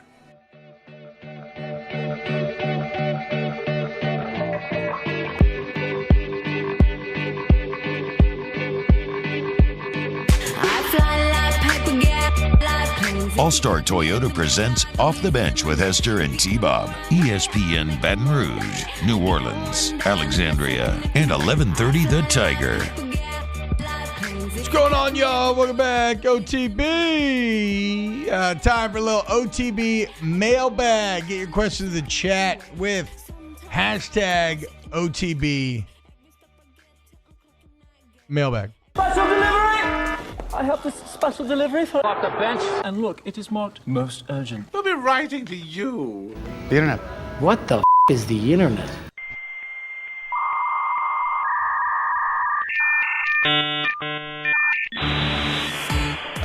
So we actually don't have any questions in yet. Scott Dyke says, Cookie Sloppy Joe's this afternoon. T-Bob, you motivated me with all that talk about him yesterday. Good. I hope you enjoy it. Get yourself some nice meat. That's what I would say. You got a local butcher, somebody's got some fresh ground beef. It's going to go a long way towards juicing up those Joes to their max potential. OTB mailbag, best sides with your Sloppy Joes. I would go to you. I mean, you just... I don't do sides. Just straight Joes. Just straight Joes. Yeah. Maybe some straight tater pack tots. of Joes to the belly, to the gullet. Maybe some tots. Yeah, you can do some tots or fries. Or if you don't want to make it, you could do some Ruffles or something. I kind of like Ruffles to scoop up the meat. Yes. The Throwing up fallen wasted meat. Ruffles. Yes. Better than what I did and just savagely fingering the meat and just scooping it into your hand and getting it everywhere. Yeah. Coleslaw. That works too. I'm not your man. Sounds like a pretty good one. I like coleslaw. Can't go wrong with coleslaw. I might even try you it can if it's bad on coleslaw. the Sloppy Joe. I'm it's not great on opposed to that, pulled for pork. sure. It's you put coleslaw on barbecue sandwiches all the time, right? Yeah. Hashtag OTB mailbag. What's your favorite sushi? I like spicy crawfish rolls. I mean, something simple. I like the 225 roll at Sushi Masa. I like rainbow rolls.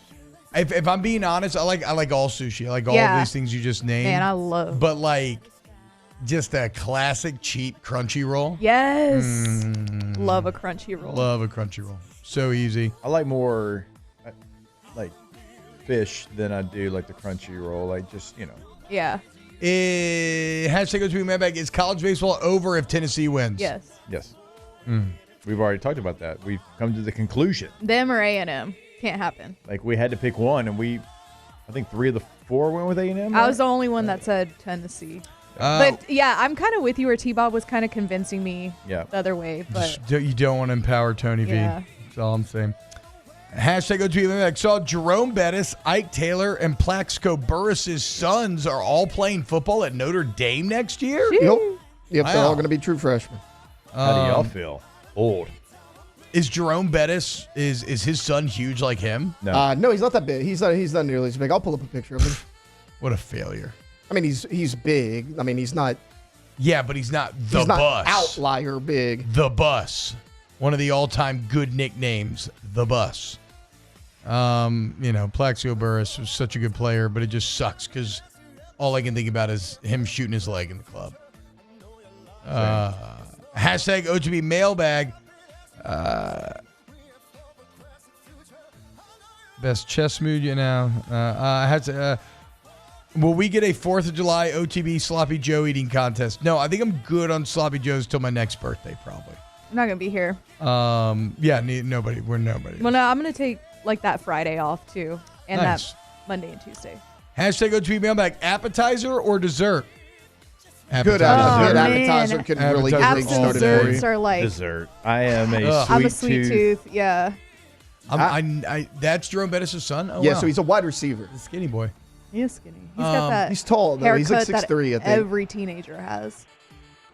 No, but no, appetizer over dessert all day, every day. I'm a dessert. I'm going to go with I dessert. love a good dessert. Yeah. I don't often, only so many people, have good desserts, but I'm still like a cup of coffee. Yeah, that's my dessert. Almost black after cup of coffee. Most meals, I'm gonna get some coffee. Coffee or NOS?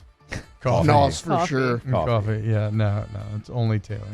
How happy are you for Drew? I'm happy for Drew.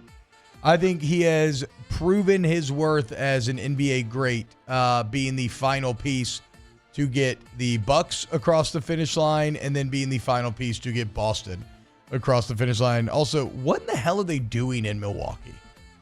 They have put on a Zach Arnett level masterclass in how to screw up a good thing that you had going. For? What? Who'd they get back getting rid of Drew? I don't remember. But then they signed. I mean, they signed. It was Dame. all to make. It was all in pursuit of Dame Lillard. And then firing Budenholzer, firing Adrian Griffin, hiring Doc Rivers. Yeah. The most also-ran lack of postseason success coach we've maybe ever seen in our. I mean, I guess he does have a finals title, to be fair, but still, everything since that title, all the recent evidence has been awful. Yeah, you want to talk about like the ultimate NBA retread? Doc Rivers. Then his son thought he could play football. Joe Mazzulla, by the way, 35 years old. I hate it. And 5 years ago, he was the head coach at Division II Fairmont State in West Virginia. Jeez, kids, don't let your dreams be dreams. I Like will Shia say, told us. I saw like post-game videos of his videos of like post-game interviews that he would do, and I love them. Hashtag OTB mailbag. What are the studio's plans for 4th of July? I'm going to be at Toledo Bend. Shooting off fireworks and whatnot. Old Lake Bob. 4th of July. Got nothing. I got nothing for you. Yeah. Pretty low key. I got to go do some work. I know the beginning of July on NFL radio over at the Senior Bowl Hall of Fame. I guess like July 1st. That's about all I got, though. I'll be in Tejas. Truth Hurt says, a later primordial, original, soul, indigenous, light, multidimensional, crystal, spirit, dark, celestial, angelic, luminous, carbonated, ancient, organic, neuromineralated, I am 9 ether, supreme beings. All right, dude. You too. We'll catch you tomorrow. I'll let your boy. Later, man. All right, that'll do it for Mailbag. Coming up next, we're going to check in real quick. My guy Ryan Fitzgerald from the Nola Gold, our favorite rugby team, as they locked in the playoffs, man. Keep it like we'll talk a little LSU Croton. Keep it locked right here on OTB. Off the Bench with Hester and T-Bob. Community Steel Company, CommunitySteelCo.com. CommunitySteelCo.com for all of your steel needs. You want to go there, right there in Gonzales, Louisiana. You need purlin, tubing, sheet metal, any building, steel buildings, any accessories. Again, they manufacture it, guys. In fact, it's kind of crazy. Some of the machines that they use custom made by them, ensuring the best product, ensuring the best prices, because they get the steel straight from the wholesaler, and they're not no middlemen jacking up the price on the back end. So take advantage of actual human customer service. You can form relationships with. Take advantage of the best price, the best product. Take advantage of the steel that you need at CommunitySteelCo.com. And we always encourage you to go see them in Gonzales, Louisiana. CommunitySteelCo.com, top right corner, show you exactly where they're located so you can go see them today. They've been open for over an hour and a half already. So go walk in, go see them. But if you can't make it to Gonzales, Louisiana, 225-647-2020. Call them today, CommunitySteelCo.com. Our listeners fire off their opinions on the JimsFirearms.net hotline at 499-1045. Keep listening for your next chance to shoot us your thoughts with the JimsFirearms.net hotline on 1045 ESPN Baton Rouge. There it is, the extra mile. On the border of expected and extraordinary for those willing to go further. Like vans customized for work or play. With safety and tech to keep you connected. Backed by the one-star you know. So go the extra mile. It's never crowded because so few have what it takes to go there. Mercedes-Benz Vans.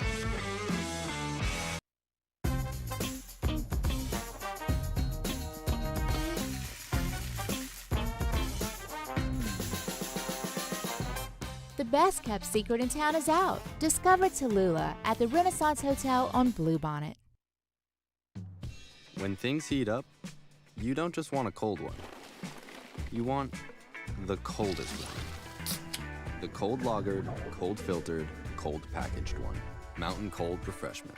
Coors Light. Choose chill.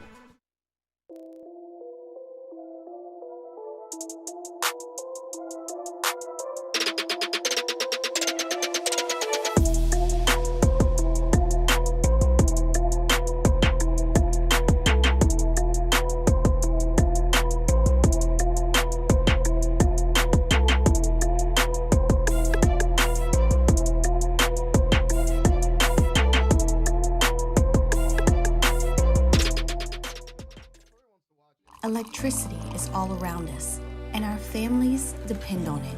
Every day is sparked by the power of a cold drink or a warm meal, a movie night, and a comforting light at the end of a dark hallway. From sunrise to sunset, playtime to bedtime, our team is ready to take care of your electrical needs. Even in the case of an after-hours emergency, the light in your life shines brighter with Mr. Electric. Gulf Coast Office Products is a nationally recognized Savin office equipment dealer based right here in Louisiana. Over 100 employees strong, Gulf Coast has the boots on the ground to support all vertical markets, from education, engineering, legal, and finance. With the latest in office technology, from desktop to production segment units, Gulf Coast and Savin have the perfect fit for you. Call 225-756-2644. That's 756-2644 for Gulf Coast Office Products. When it comes to ending cancer, we push forward, always working together for you. That's why our cancer experts at Ochsner have clinically integrated with MD Anderson Cancer Center. This means advanced cancer care, including access to life-saving clinical trials and integrating care to treat the whole you. Introducing Ochsner. Join me for a Tuesday edition of the Hunt Palmer Show, presented by Pluckers. Glenn West talking Tigers, Sharif Ishak on the Saints, and the latest from the College World Series. On Palmer Show, 1 to 3 weekdays, 104.5 ESPN, Baton Rouge.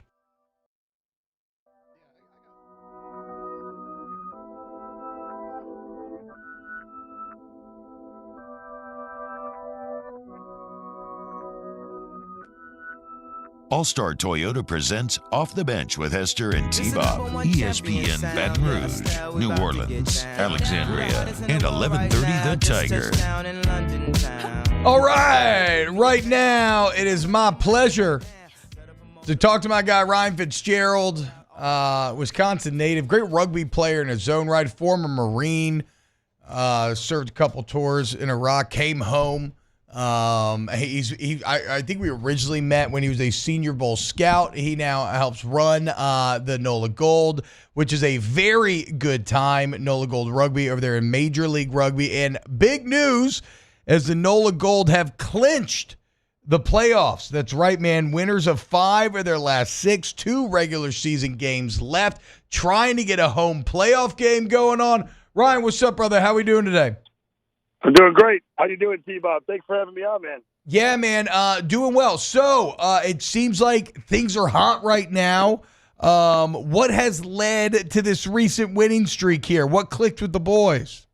Yeah, it's been awesome. Guys are really fired up. They're playing for each other. Our coaching staff, Corey Brown in his first year, just the amount of clarity, T-Bob, it's just been awesome. The guys everybody knows their role. Everybody's, I know it's cliche, obviously, one game at a time stuff, but that still actually happens, still to this day. We just got back from L.A. yesterday.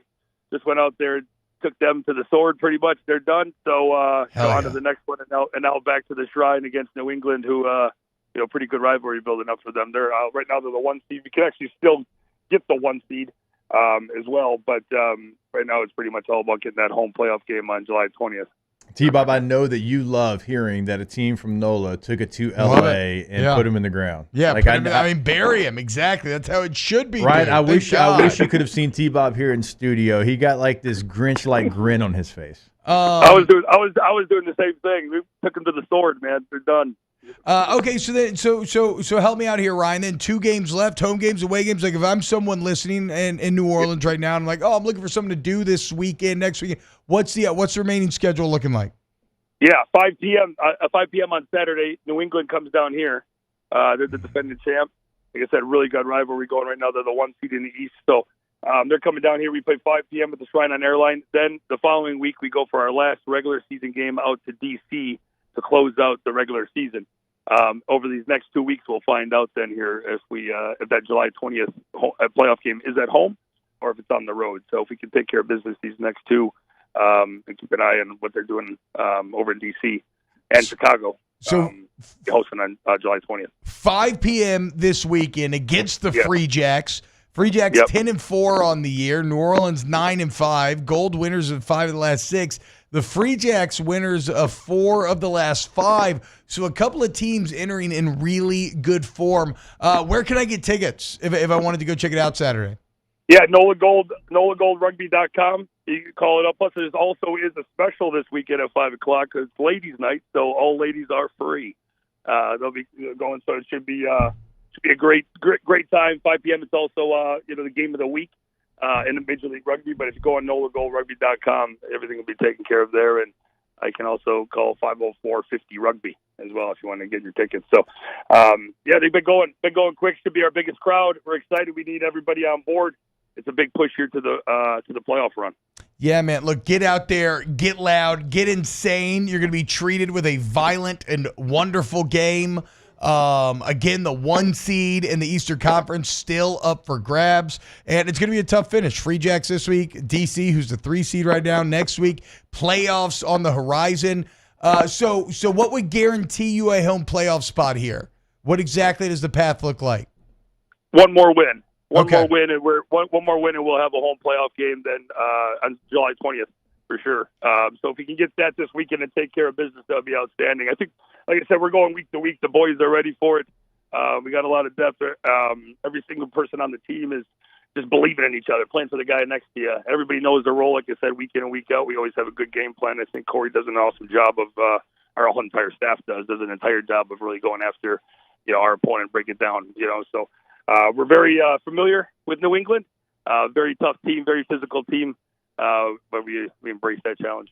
Yeah, man. From 4-4 to now 9-5, fighting for the 1 seed. The Free Jacks coming to town at the Shrine on Airline. The Gold Mine on Airline. Saturday, 5 p.m. Go get your tickets. Go check it out. Ryan, thank you so much for waking up with us this morning. Yeah, thanks for having me on, brother. Appreciate it, T-Bob. Absolutely do. Best of luck this weekend. Again, guys, if you've never been before, it really is a hidden gym. Let's say, you can take the kids there. They can run around and play. If you want to go with the boys, go drink a bunch of beers. Ladies' night, maybe do a little date night. It really is brutal and violent and fun, and the energy is electric, and it will definitely satiate whatever offseason football and sports kind of void that you have in your belly right now that you need filled. I wish you could go. I'm going to be out of town this weekend, but the Free Jacks always very good. Nola Gold, though. Looking for the 1 seed, dude. Let's go. Houston also do it for Danny 1. Cardenas, their videographer. You can go see Danny if you go to the game. Houston what? Houston's number 1 in the league, and so he mentioned them and the Free Jacks creating this nice rivalry situation. I have to imagine that New Orleans and Houston being so close proximity compared to I know they're really good. They've only lost 13-1. It looks like lost 1 game all season long. Seattle Seawolves. That's a pretty badass name. Chicago Hounds. Old San Glory Diego DC. Is it Legion? Major League Rugby's cool. Yeah, it is. Yeah, we are Legion. Major League Rugby's cool, man. And you have a chance to go check out one of the better teams in the league. 5 p.m. this Saturday. All right, when we get back, let's wrap up hour 2 of OTB. Off the Bench with Hester and T-Bob. Go to All-Star Toyota of BatonRouge.com. Hey, y'all, if you get into an accident and you need a body shop or a service center, again, All-Star Toyota located off of Airline in Goodwood. Very convenient, very easy to get to from multiple parts of town. Insurance claims are always welcome. And it's all makes and models, so it doesn't have to be from All-Star. It doesn't have to be a Toyota. You just bring it in there and you take advantage of the factory parts they got right there on site. You take advantage of the free professional estimates. They keep you updated so they don't make any decisions without you giving the approval, whether it's instant text messages or you could call. They'll call you. You choose your preference. The level of service is incredible. They got a shuttle service that'll drop you back off, pick you back up if it's the same day deal. Or if it's a multi-day fix, you need a rental, go see Miss Lee Sessions right down the hall. All-Star Toyota, Baton Rouge. Yeah, now is vacation time, so it doesn't matter if it's last minute. Call Miss Lisa Sessions, like T-Bob said, get that rental set up. Everything's available in that rental process. All-Star Toyota of BatonRouge.com. In times of need, get a full list of phone numbers, websites, and other important emergency information on the Demco Stormwatch page at 1045ESPN.com. Farming is a way of life for us. It's not something we get up in the morning and dread going do. It's just something we go to bed at night looking forward to getting up to go do. John Deere equipment is what we as farmers strive to have. It's in your blood, it's in your veins. It's just a part of who you are. green is what we want to be in. The other tractors were acquired to patch it up to get to where you want to be. Where we want to be is in John Deere. Flip the switch and learn more about what it means to be powered by sunshine at sunequip.com.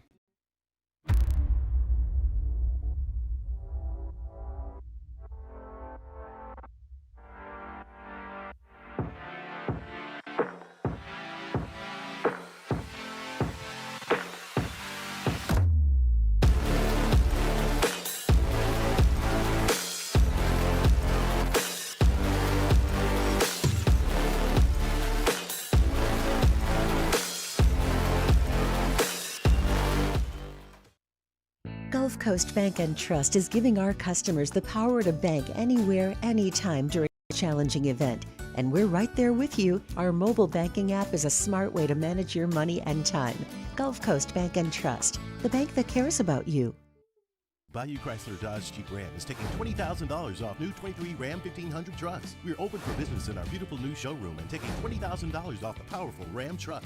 All new Bayou vehicles come with a 7-year, 100,000-mile warranty. The crew at Bayou Automotive is going to do right by you. I've been doing business with Luba for 25 years. They're dependable, trustworthy. It's just the attention to detail with our clients. Our folks have years and years of experience. They're highly trained professionals, but many companies have that asset. What I'd like to think makes Luba a bit different is that we use those talents in a way that truly is dedicated to serving the needs of the folks who depend on us. Hey, it's Matt Moscona. For years, you've heard me tell you about Insurance Network of Louisiana, helping you find better coverage for less money. But it's not just for your home and auto. They also offer commercial property. So, retail stores, professional offices like doctors, dentists, attorneys, clothing boutiques. Insurance Network of Louisiana can find you better coverage for less money. They service the entire state of Louisiana, and they're local. So call today at 293-0450 or lainsurance.net. Jerry and Benny Payne began Central Plumbing Company.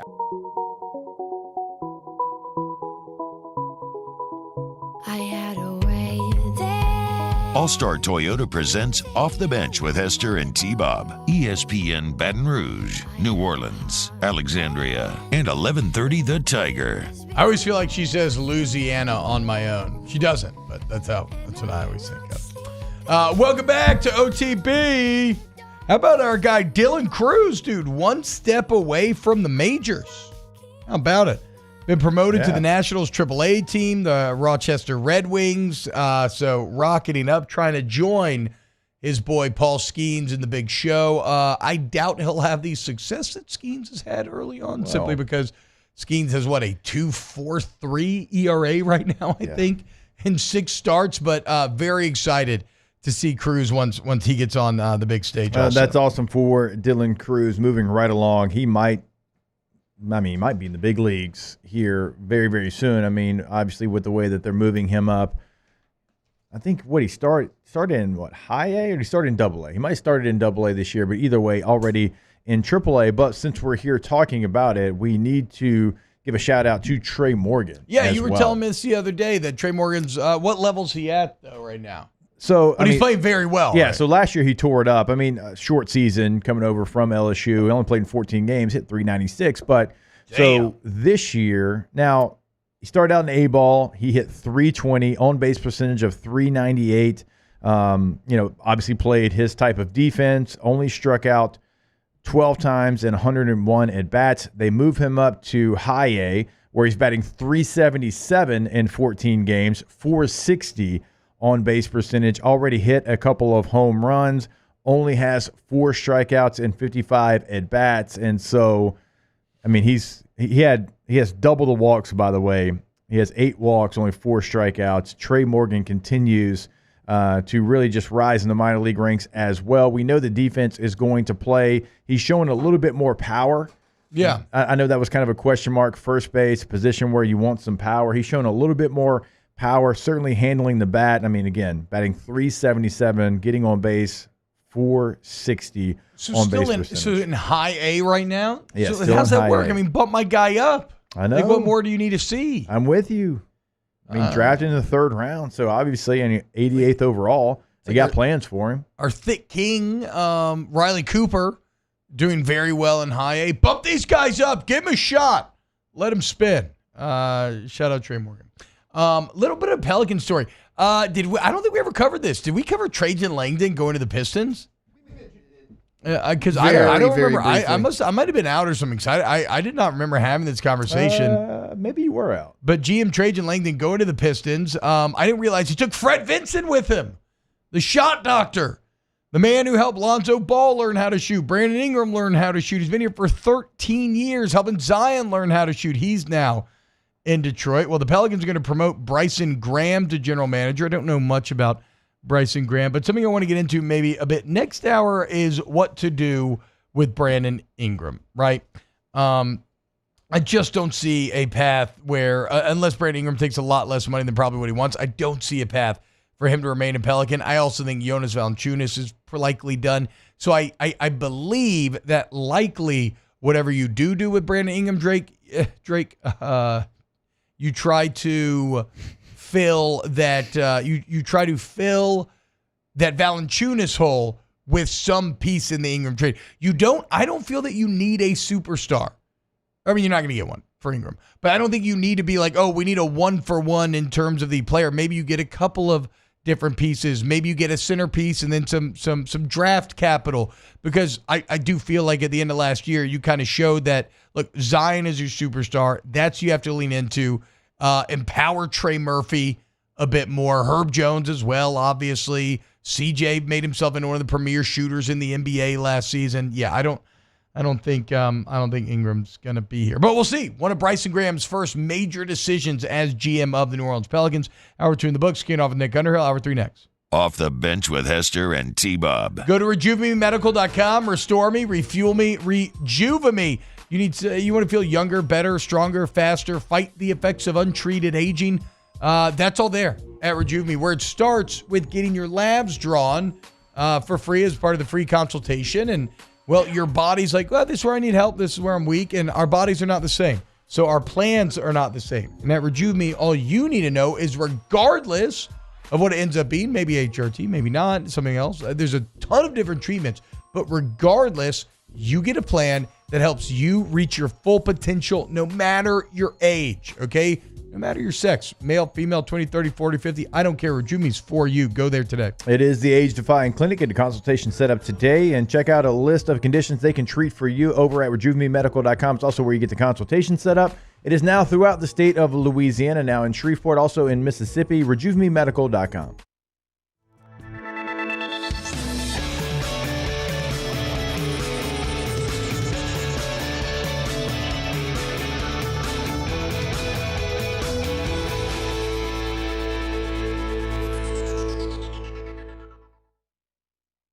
The Windsor Senior Living Community in Mandeville, Louisiana is a beautiful, vibrant apartment community geared toward seniors. They are nestled right in the heart of Mandeville, where seniors live a more carefree lifestyle in spacious apartments with the peace of mind that comes from having a little extra help. Call the Windsor at 985-624-8040 to schedule a lunch and tour. Come see how the Windsor can be your passport to peace of mind. At Relief Windows, we're more than windows. We're windows, doors, hardy plank, and vinyl siding. But our number one product is always customer satisfaction. Visit us online at reliefwindows.com. Farming is a way of life for us. It's not something we get up in the morning and dread going do. It's just something we go to bed at night looking forward to getting up to go do. John Deere equipment is what we as farmers strive to have. So it's in your blood, it's in your veins. It's just a part of who you are. Green is what we want to be in. The other tractors were acquired to patch it up to get to where you want to be. Where we want to be is in John Deere. Flip the switch and learn more about what it means to be powered by sunshine at sunequip.com. Electricity is all around us, and our families depend on it. Every day is sparked by the power of a cold drink or a warm meal, a movie night, and a comforting light at the end of a dark hallway. From sunrise to sunset, playtime to bedtime, our team is ready to take care of your electrical needs. Even in the case of an after-hours emergency, the light in your life shines brighter with Mr. Electric. Gulf Coast Office Products is a nationally recognized Savin office equipment dealer based right here in Louisiana. Over 100 employees strong, Gulf Coast has the boots on the ground to support all vertical markets, from education, engineering, legal, and finance. With the latest in office technology, from desktop to production segment units, Gulf Coast and Savin have the perfect fit for you. Call 225-756-2644. That's 756-2644 for Gulf Coast Office Products. When it comes to ending cancer, we push forward, always working together for you. That's why our cancer experts at Ochsner have clinically integrated with MD Anderson Cancer Center. This means advanced cancer care, including access to life-saving clinical trials and integrating care to treat the whole you. Introducing Ochsner MD Anderson Cancer Center. Long live you. There it is, the extra mile, on the border of expected and extraordinary, for those willing to go further. Like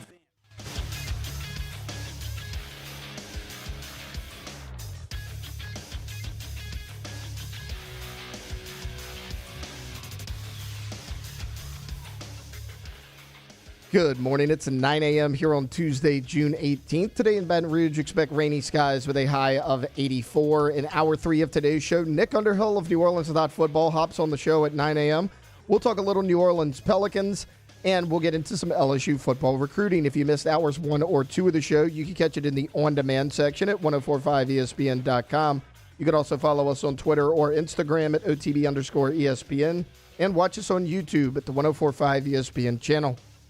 Hour number 3 of Off the Bench, live from the Mercedes-Benz of Baton Rouge studios, starts now. All-Star Toyota presents Off the Bench with Jacob Hester and T-Bob Hebert. Yeah. Off the Bench with Hester and T-Bob. Hey, they said I got to come off the bench. All-Star Toyota presents Off the Bench with Hester and T-Bob. Yo, yo, yo.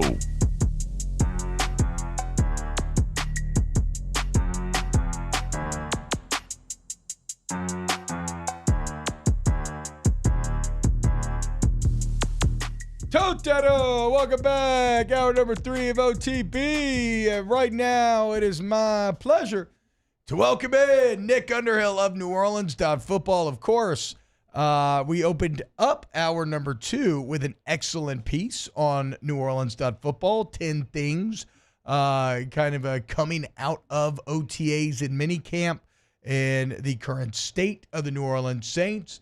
Let's welcome in Nick right now. Nick, I got to be honest, dude. And by the way, you should sign up for New Orleans Football. I'm a proud subscriber for probably damn near 4 or 5 years now, it feels like. I continue to get my money's worth every month. If you love the Saints, you need to check them out, sub to the YouTube channel, all that stuff. Nick, I'm feeling pretty freaking good. Oh New Orleans. no, we're here. We've hit this point. We're here. No, we are. I'm just here. Him. I said I will cut my nuts off if Derek Carr doesn't finish as a top 12 quarterback in the NFL. That's Top how 12. good I'm feeling. Yeah, top 12. Okay. Yeah, he said he would cut Bro, his genitals he was off. like 16 last year. He was number 1 over the final 6 weeks. God, you love that final 6 Yeah, weeks. because it matters. Because you ran like a little bit of motion and a little bit of play action. And let's just call a spade a spade. Pete Carmichael sucked. Okay? And this offense is straight up evolving in front of our eyes. And everybody, look, everybody I've talked to, Nick, everybody else, right? Everybody you read, listen to, Ross, Luke, anybody, there's this begrudging credit being given where everybody knows they don't want to write that Derek Carr's doing good because the fans are going to come after them and call them idiots and get angry about it. But objectively, he's had a great offseason. He was 10th in quarterback rating. I guess I didn't realize that. So he's already top 12 last year?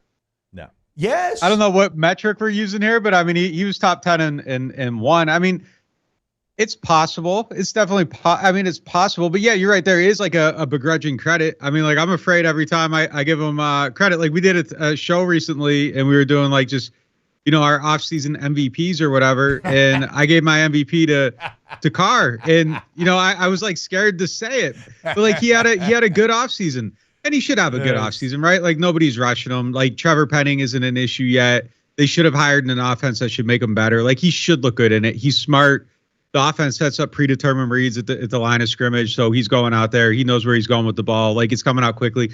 In a perfect little setting, all of it should look amazing. He looked amazing last year kind of in camp. But that's true. I mean, it's possible. Like top 12, like if you give a there's a bunch of guys. I think if you do the list of quarterbacks, there's a bunch of guys that are clearly better. And then there's like Tua, like you give Tua a good offense and all of a sudden he's a top, I don't know, 12, 14 quarterback. If you put him in a bad offense, he's probably 18, 19, 20. Like, so there's that group of guys that I think if you give them the right system, there's a possibility for it. I don't know that I'm betting on Carr being top 12, but like, I think a lot of lists I look at had him like 18th last year. And I think at the end of the season, it's definitely possible that he looks better than 18th. I think he had a 76 rating on Madden. It's definitely possible that, in the updates, he raises that 76 rating or whatever, if this offense does help him. But like, I will say like his best seasons were pure West Coast. He's kind of back in a pure West Coast system. So, maybe there it is possible. One thing in the piece that we referenced at the beginning of last hour had to do with Trevor Penning and kind of the up and down nature of his own OTAs and minicamp. And look, the physical side of it is one thing. If you just physically can't cut it in the NFL, that is what it is, man, right? You're putting in all the work and maybe you're just not up to snuff. But reading about him having mental errors did frustrate me a bit because that's something that is completely within your control. It is a study-based issue. You are a veteran. I don't care if you've been hurt. But I don't want to run too far with it. In your opinion, were his MAs, his kind of mental misassignments, were they outliers or was it just a couple more than maybe others? Was it the same as others? What's your view on it? I mean, I don't think they were outliers. It's kind of unfair because, like, I don't necessarily know exactly what he's supposed to be doing. I don't have film. Like, you're kind of trying to watch for sure through the scrum and everything. I was positioning myself in the end zone, so I was getting the O-line view when they were doing run drills, so you could see it a little bit better. It just felt like he was missing his landmarks, every day. Like, not every single play, but, like, every day you'd see something where you'd be like, huh, like, was he – sure looked like he was supposed to hit this guy, like, and it wasn't happening. So that was a thing, kind of falling out of his stance and false starting. Like that was kind of a thing that was happening a little bit. So there's definitely some stuff that needs to get cleaned up. Like the first OTA, we went out there and he had a clean practice and I was like, oh my God, like he's got it. Like this is going to work.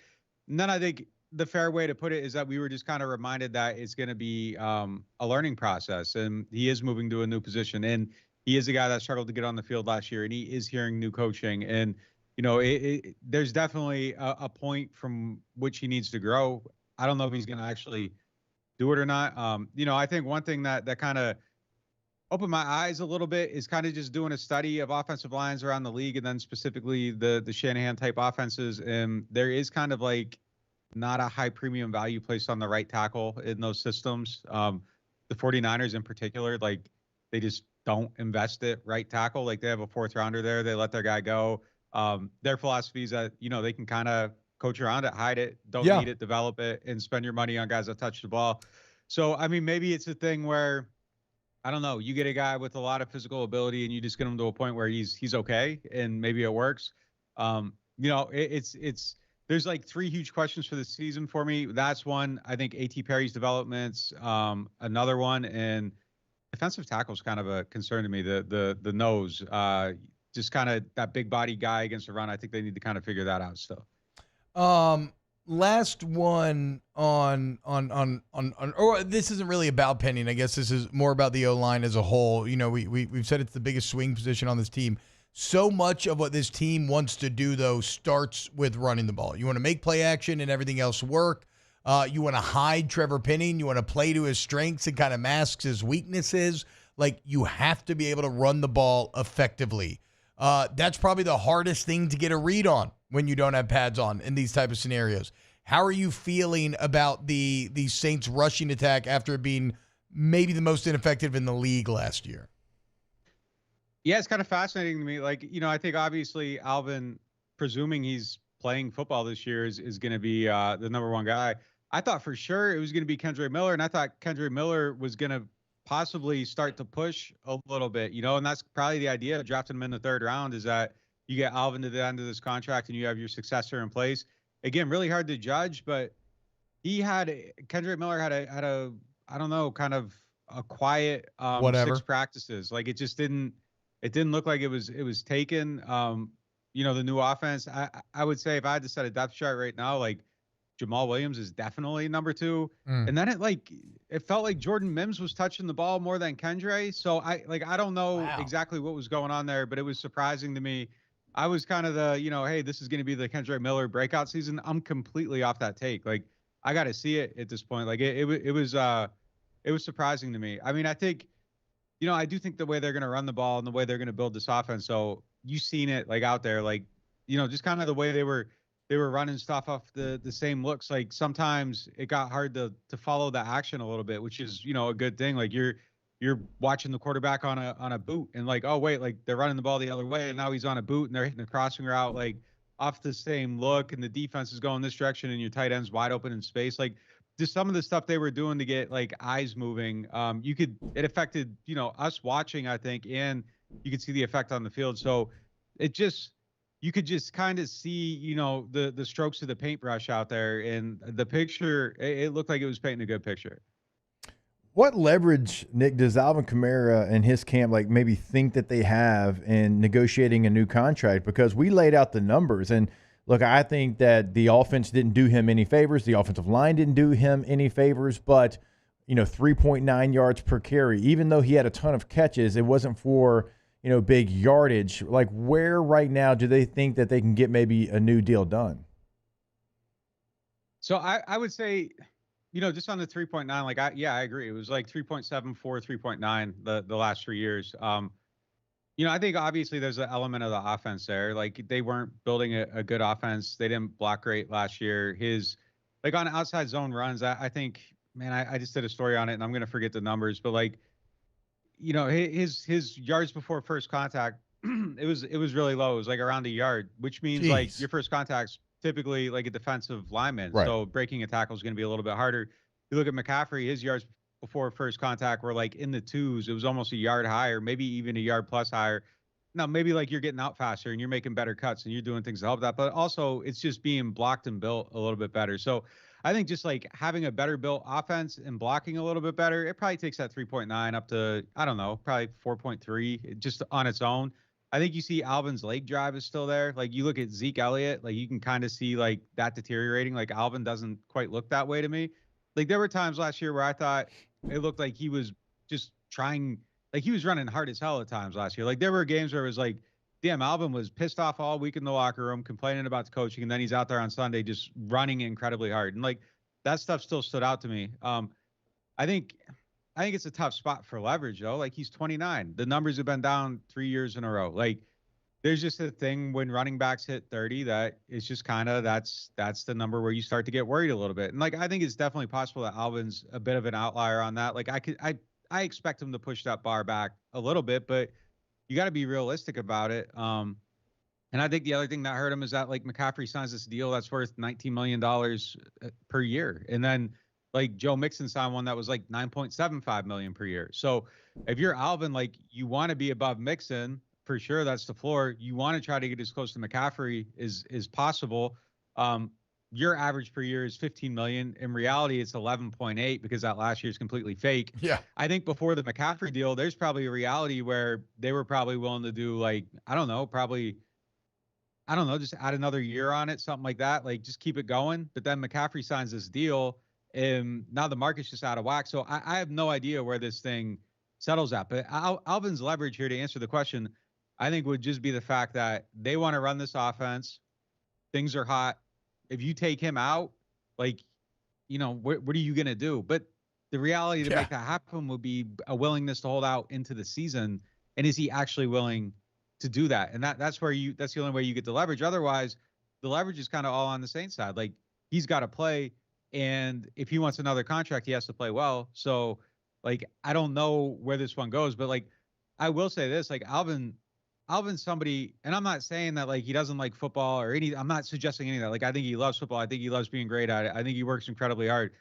But he's also a person to me that, like, I feel like just he could walk away based on principle one day, or just, hey, like, I'm not going to risk my body for this at this price. Like, this is what it's worth for me. Like, I think there actually would be a willingness to just stop, like, to stop one day. Like, I could see him finding, like, an intellectual pursuit, like, that just stimulates him more, and, like, off he goes. Like, just one day, like, I just wouldn't be shocked, is what I'm saying. Is, like, he's smarter than a lot of people, like anybody. Like, he's one of the smartest people I've ever met in my whole entire life. And I just think he understands, like, the risk calculation, the value point of that. And, like, I think it probably does have to hit. So, like, I would not be shocked if he was someone that was willing to take something into a season. I have not heard that he's going to do that. Him showing up for 2 days of minicamp before leaving tells me that he doesn't want to do that. It kind of says that, like, hey, he wants to play football, knowing the offense is important to him. All this stuff is, like, at the forefront. But, like, I don't know. I'm just saying, I'm rambling here. I have no idea how this is going to end up, because, like, all the people involved, like, Mickey's kind of, shrewd in how he does things. I think Alvin's shrewd in how he does things. I don't know where that middle ground is going to come in. So here are your numbers that you were looking for. So last year, it was 1.4 yards for contact. In 22 is 1.3, only 0.9 in 2021. And when Kamara was at his best in 17 and 20, it was at 2 yards and 2.2 yards. And even last and they year, were blocking better. Yeah, if you look at outside zone, 1 yard before contact for Kamara last year. McCaffrey, 2.1. And all of a sudden, that additional yard, you're talking about a 3.9 going to a 4.9, and all of a sudden now you're one of the best backs in the league. So, like, again, they need to put him. Again, Pete Carmichael sucked. I feel bad because, like we said, we gave some flowers to Carmichael at the end about everything he did for the Saints over 18 years, but he had fallen so far behind that everybody on that offense needs to be put in better positions, and they're going to be. And I think the Saints are going to be kind of frisky, dude. I'm feeling a little bit right now, dude. We'll see. It's that time of year. But I guess here's my deal. Am I maybe being a bit tongue-in-cheek and rubber banding too hard to the positive? You could say that. But I would also argue that objectively, everybody's kind of rubber banded too hard to the negative in terms of acting like this team is just a complete dumpster fire and absolute trash, when objectively that is not true either. Yeah, it's average. It's been average for 2 years. Dennis Allen, just isolate everything before the Saints. The last 2 years, he has been an average coach, and average is a tough place to be, though. Average doesn't give you, like, this false sense of extreme hope. Like, if you're a bad team and you're drafting early, like, that pick is going to save everything. It's exciting. Like, you see a path to getting better quickly, even though most teams don't get better quickly. Like, it's easier to get to 10 and 11 wins from 9 than it is 3. Like, but it's just, when you're bad, like, you can dream, and when you're good, you're good. And when you're in the middle, it's just, you're kind of stuck in the middle and you don't really see the way out. But yeah, I would agree with that. I think it's probably a little bit too negative. Like, not everything is the worst thing in the world. Like, the coach has been average. The quarterback was about average. Like, everything was about average. But yeah, average is boring. But look, I'll say this, like, I'm glad that the fans are mad and angry and negative, because, like, at least that means everybody's still locked in and they care. Like, nobody's apathetic yet. I think when you see, like, that apathy, that's when it's a point of concern, I think, for the organization as a whole. But yeah, I mean, look, I think there's a path. Like, things break the right way. Like, you could be a decent team. The division still stinks. I think Atlanta's defense is going to be terrible. Like, who do they have? They got a cornerback and they got a safety and maybe David Onyemata. Like, I don't know. Caden Ellis kind of had a down year there. Like, they don't have a very good defense. I don't expect the Panthers to be very good. Tampa just lost the coach that made Geno good. After he left and went to Tampa, Geno went kind of back to average. Baker got good. What happens to him without Canales? I guess the flip side of that is maybe Bryce Young gets that elevation and Carolina's a little better, but I don't think Carolina's a good team. So yeah, I mean, I think there's reasons for, I expect them to win 9 games. Like, that's kind of where I'm at. I think they can get there, and there's always a variance. You get lucky off of 9, you could exceed it. you have bad luck off a 9, like you could fall below it. But I think 9's kind of like a good barometer for this team. Hey, real quick, Nick, last one. Juwan Johnson out with an injury. We think he's going to be back for the season, but T-Bob laid it out right before you came on. The tight end room, it does look kind of thin. You have Foster Moreau there because Taysom feels like he's going to have maybe a different role within this new offense. I mean, we've kind of already seen him line up in multiple spots. What does the tight end position look like for the Saints, and what's the latest maybe with Johnson? Yeah, it looks sketchy. I mean, it would be Foster, Dallin Holker, Michael Jacobson. I don't know. Off of that, the Juwan situation. Yeah, he has a broken foot. It's hopeful for the start of the season, but that's something not far out, and then one little thing goes wrong, and then maybe it carries into the season, or maybe one little thing goes wrong and the rehab starts a little bit later, and he's on the field, but he isn't ready to play by week 1. I think it's a tough position. One thing though that I think, it would be good if they could add someone there. I just don't know who you add. You look at like every top available tight end list, and like Jimmy Graham's like the best available tight end. Like if you're bringing somebody in, I think you need more than 6 catches. I don't think he's a 600 snap solution. He's like a 55 snap solution. Right. And sure, like I think he could probably still help in some degree, but not to the point where you're covering up for Juwan. This offense though, like Houston, Miami, San Fran, everybody that kind of runs a branch off of it, that's the bottom third of the league in terms of 12 personnel usage. So maybe Foster just plays more snaps. Saints were top 7 last year in 12 personnel usage. So I think that's going to kind of flip on its head a little bit, but I expect more from Foster this year. I think Holker, it could be a good player. He's a little undersized, but maybe he's someone, if he gets enough snaps, he's a 15, 16, 20 catch guy or something like that. But Juwan being good in this offense, I think is kind of where they reach that next level. But even without this injury though, like we could sit here and you guys could say Foster's going to have 350 yards this year. You could have told me 700 and I would have believed either end of that. Like I just don't really know what to expect from Juwan this season. Black and gold to the Super Bowl. Crank it up, guys. We are back. No, not quite, but I'm telling you, I really am feeling a bit bullish. New Orleans Football is a site. Nick, Mike Triplett, the whole team does really good work over there. Go sign up today. Nick, thank you so much, my friend.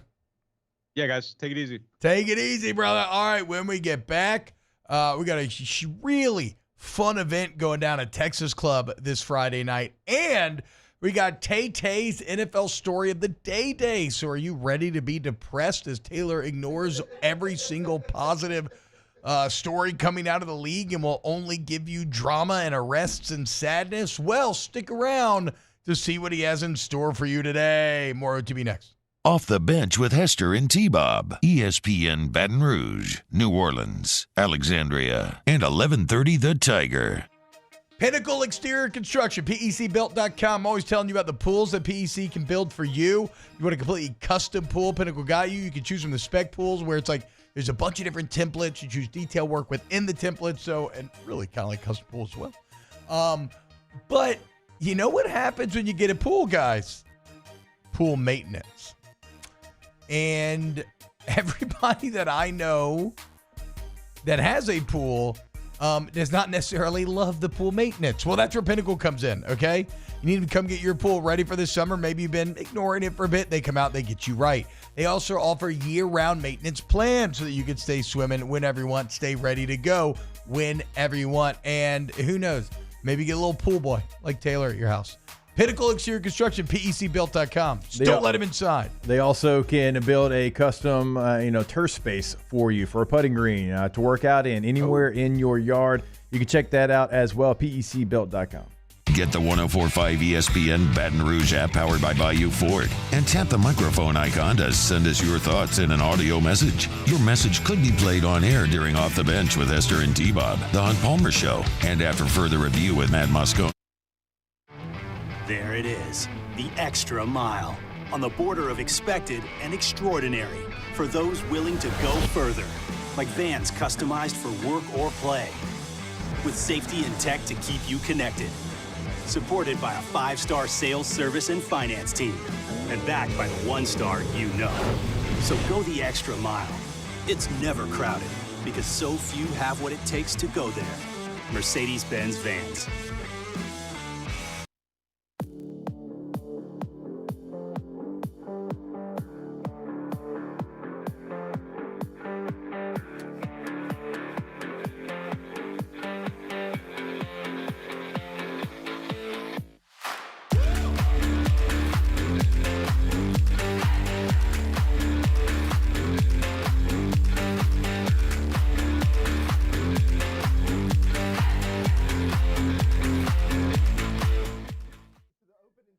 Jerry and Benny Payne began Central Plumbing Company out of their driveway in Tanglewood subdivision. 50 years later and 4 generations down the road, we continue to serve Baton Rouge and the surrounding areas for all of their plumbing needs. Residential, commercial, industrial, or hospitality, Central Plumbing is here 24/7, 365. We want to thank our customers, family, and friends for 50 years of success. And looking forward to 50 more. I've been doing business with Luba for 25 years. They're dependable, trustworthy. It's just the attention to detail with our clients. Our folks have years and years of experience. They're highly trained professionals, but many companies have that asset. What I'd like to think makes Luba a bit different is that we use those talents in a way that truly is dedicated to serving the needs of the folks who depend on us. BRAC teamed up to reimagine your parks, and you imagined big. With your help, we went to work, creating 12 beautiful community parks across the parish. A family-sized water park, miles and miles of trails, and parks just for your dogs. There are more places to splash, to explore, to run wild, and even soar. You imagined, we delivered. Gold. BRAC, your #1 park system in the nation. Farming is a way of life for us. It's not something we get up in the morning and dread going do. It's just something we go to bed at night looking forward to getting up to go do. John Deere equipment is what we as farmers strive to have. So it's in your blood, it's in your veins. It's just a part of who you are. Green is what we want to be in. The other tractors were acquired to patch it up to get to where you want to be. Where we want to be is in John Deere. For the Tuesday edition of Live at Lunch, live at Doe's Eat Place on Government Street in Mid-City. 11 a.m. to 1 p.m. Tuesday, Live at Lunch, live at Doe's, 104.5 ESPN, Baton Rouge.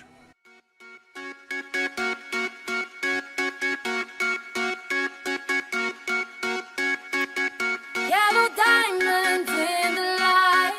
All-Star Toyota presents Off the Bench with Hester and T-Bob. ESPN Baton Rouge, New Orleans, Alexandria, and 1130 The Tiger.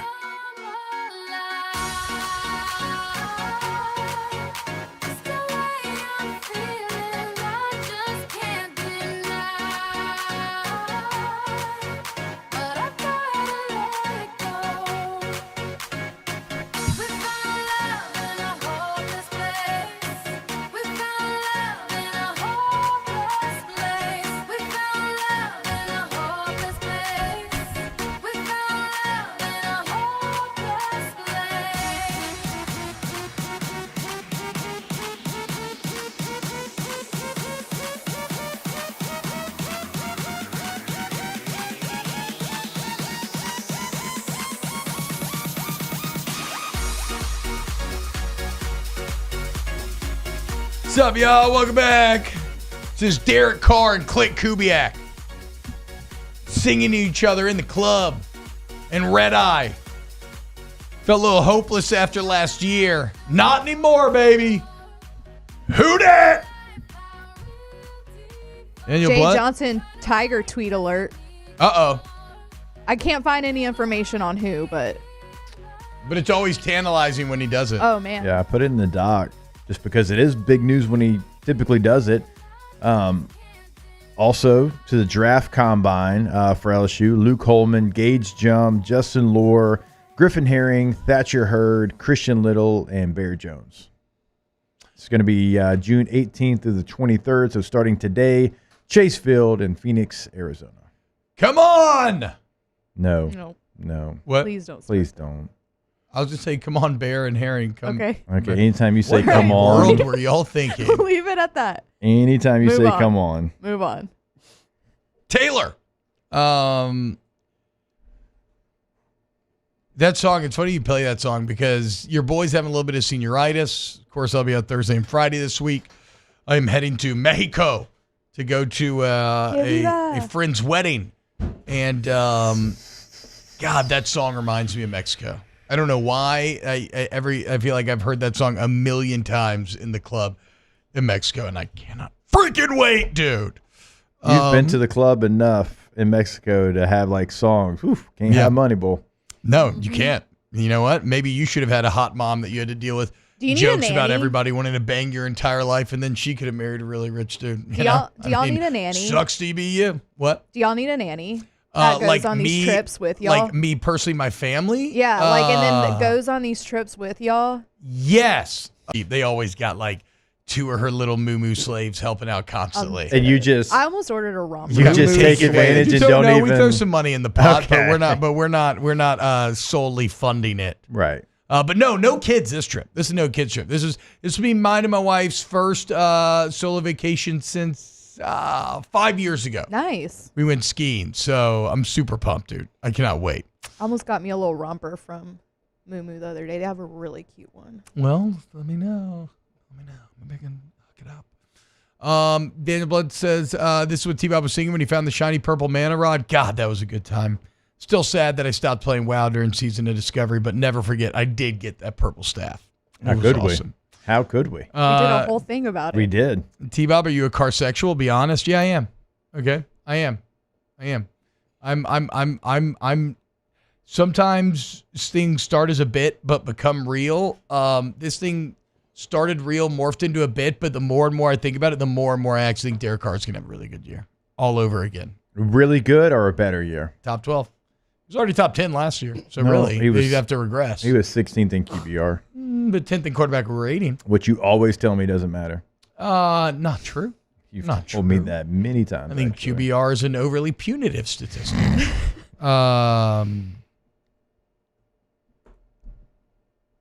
Tay-Tay, you ready for an NFL story of the day? Yeah, let's do it. It's time for Tay-Tay's NFL Story of the Day. Your daily dose of NFL news from Taylor Sharp. This one, T-Bob, it involves an arrest. Of course it does. Jesus Christ, Taylor. There's other stories that happen in the NFL. You're gonna love like, this what about one. the drama with Brandon Aiyuk on Live with Jaden Daniels yesterday, where he's talking about how the Niners don't want him back and everything? It was on the list, but this is a follow-up to a previous story we did. Stop me if you've heard this one before. Kansas City Chiefs defensive lineman Isaiah Buggs has been arrested in Tuscaloosa by the Tuscaloosa County Sheriff's Office. Again? Yeah, Jake was not here when we did this story. This is the second time in a month. If you remember, last time it was 2 counts of second-degree animal cruelty with the pit bull and the Rottweiler on the back porch of his rental house. And his agent, Trey Robinson, says that the entire city of Tuscaloosa is out to get him. Yeah, because of his hookah lounge. Yeah, it's a subversive campaign is what they're calling it, to force the closure of his hookah lounge. Well, he was arrested Sunday night for domestic violence and a burglary charge in Tuscaloosa. So the subversive campaign continues against our guy Isaiah Buggs. The entire city of Tuscaloosa against him, poor guy. So I was about to say that him being arrested again kind of almost makes me be like, oh, maybe they really are after him. Until I heard the charges. Yeah.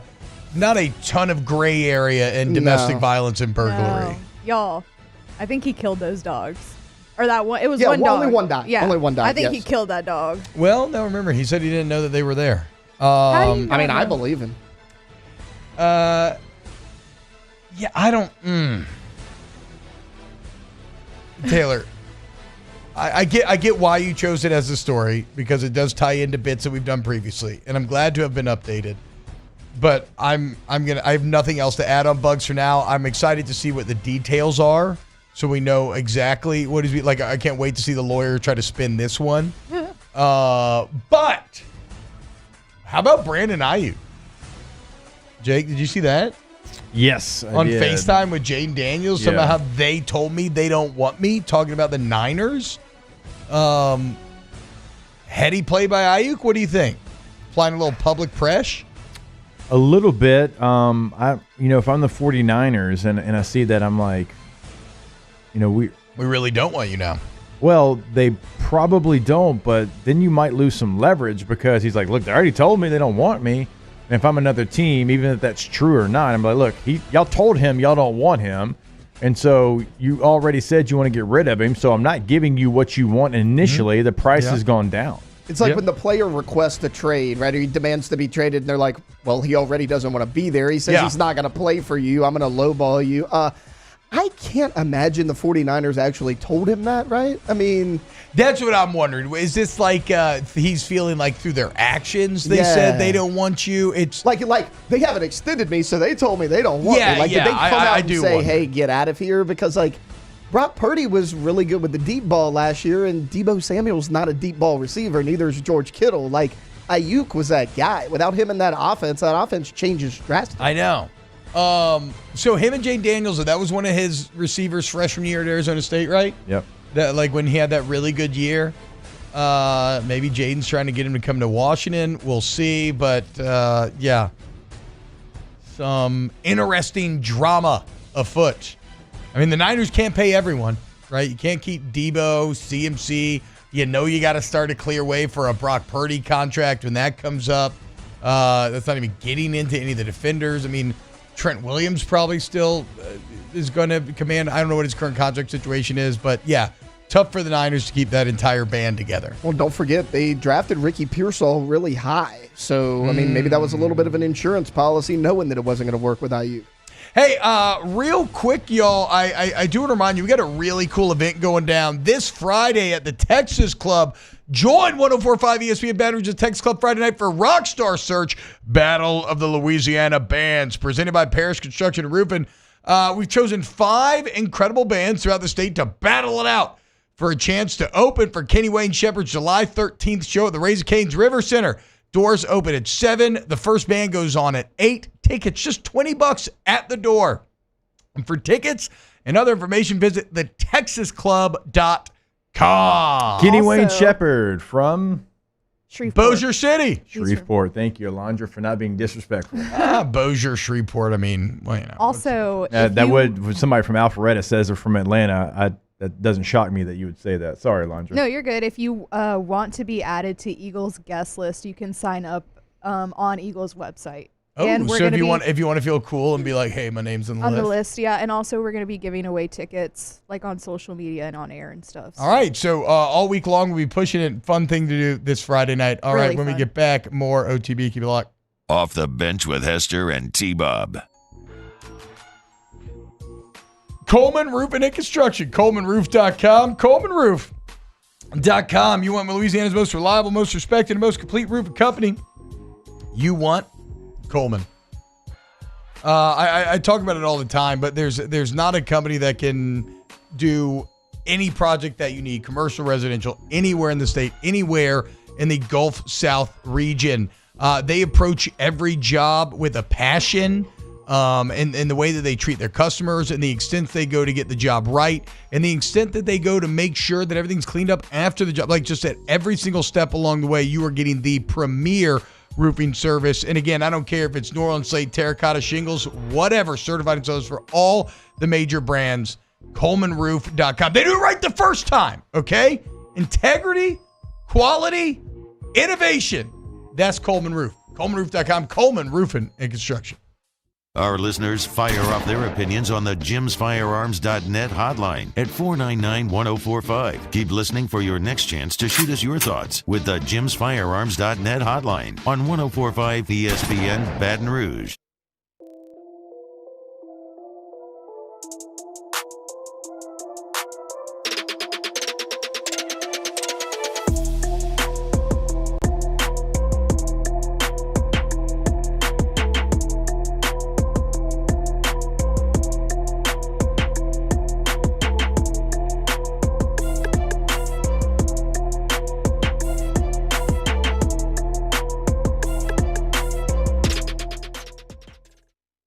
Electricity is all around us, and our families depend on it. Every day is sparked by the power of a cold drink or a warm meal, a movie night. and a comforting light at the end of a dark hallway. From sunrise to sunset, playtime to bedtime, our team is ready to take care of your electrical needs. Even in the case of an after-hours emergency, the light in your life shines brighter with Mr. Electric. Gulf Coast Office Products is a nationally recognized Savin office equipment dealer based right here in Louisiana. Over 100 employees strong, Gulf Coast has the boots on the ground to support all vertical markets, from education, engineering, legal, and finance. With the latest in office technology, from desktop to production segment units, Gulf Coast and Savin have the perfect fit for you. Call 225-756-2644. That's 756-2644 for Gulf Coast Office Products.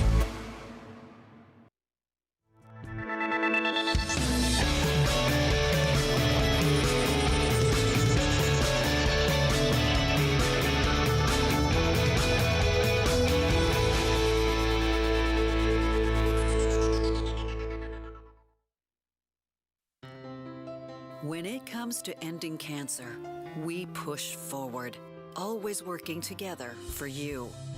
That's why our cancer experts at Ochsner have clinically integrated with MD Anderson Cancer Center. This means advanced cancer care, including access to life-saving clinical trials and integrating care to treat the whole you. Introducing Ochsner MD Anderson Cancer Center. Long live you. At Relief Windows, we're more than windows. We're windows, doors, hardy plank, and vinyl siding. But our number one product is always customer satisfaction. Visit us online at reliefwindows.com. Oh, by the way, we do shutters too. There it is, the extra mile, on the border of expected and extraordinary, for those willing to go further, like vans customized for work or play, with safety and tech to keep you connected. Supported by a 5-star sales, service, and finance team, and backed by the 1-star you know. So go the extra mile. It's never crowded. Join me for a Tuesday edition of the Hunt Palmer Show, presented by Pluckers, Glenn West talking Tigers, Sharif Ishak on the Saints, and the latest from the College World Series. On Palmer Show, 1 to 3 weekdays, 104.5 ESPN, Baton Rouge. Please don't stop the music.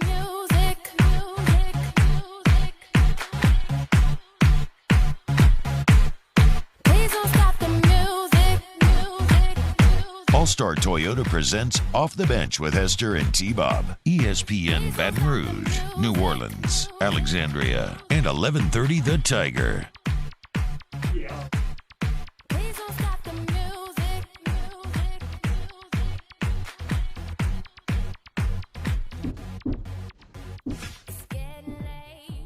What's happening, y'all? Welcome back. Trash Readers guys just in here. Remember, if you're a business, they can work around your dumping schedule. This is not just Livingston or Ascension. This is anywhere. You need some front load dumpsters, 1, 2, 3, 4, even 5, 6 days a week. They got your back. Get in touch with them. All right. To be honest, we can go anywhere here. I don't have anything in the document here. Does anybody have anything that's tantalizing them? Nipping at their interests? Again, curiosity in their cat. I know we don't have to go full dive on this, but cat looks. We did see yesterday the biggest upset in Euro history, where Belgium went down, and we kind of talked about it. Not to say that we called it, but Slovakia takes them down 1-0. They're 48th in the world. Belgium 3rd. I remember saying yesterday, in my opinion, I think Slovakia is going to win this game. Well, you didn't say that, but remember, I kind of did. You asked me about Belgium. I said, really, like their golden age, they still have those players, but they're not old. playing their best, and they are an older side. And then I was like, here's their FIFA ranking. They're 3rd, and you're like, wait a minute. But it just didn't really match up. Not to say that Belgium's not a good team, but I mean, they're an older team. They did have 2 goals ruled off by VAR. Both Romelu Lukaku had both the goals called off, but still they lose 1-0. So more like Lukaku with the way he played yesterday. Kaka, right, Alondra? Spanish for poop. Mm-hmm. Yeah. See? Great. You've got Turkey and Georgia going on at, I believe, 11 a.m., so a little bit over an hour. And then the Czechs take on Portugal. What about Ham versus Georgia Tech?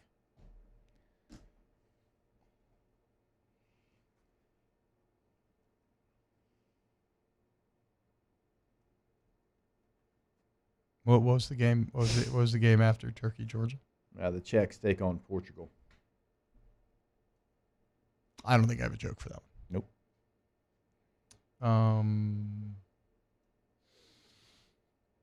The MMR Group's a pretty cool place to work. It's the nation's largest privately owned electrical and instrumentation contractor in the entire nation. And because of that, there's a lot of work to be had, a lot of positions available at all times. So if you want to work for a giant company that has outstanding benefits, a dynamic culture, I mean, the campus alone will blow you away here in Baton Rouge. They've also got sites all over the globe. I don't care. Maybe you're in college and you're like, man, I need to figure out what I'm going to do in my life. Like, this is a great path to a career, and they can tell you the classes you need to take, how to intern, everything else. Let's say you're just starting out in this business, or you've been in it for a while, you're a seasoned pro, but you're still like, man, am I being treated how I should? Am I getting what I deserve? Go explore what the MMR Group can offer you by applying now at mmrgrp.com. Again, the largest company we've ever teamed up with, the nation's largest privately owned electrical and instrumentation contractor. Go now, apply now, mmrgrp.com.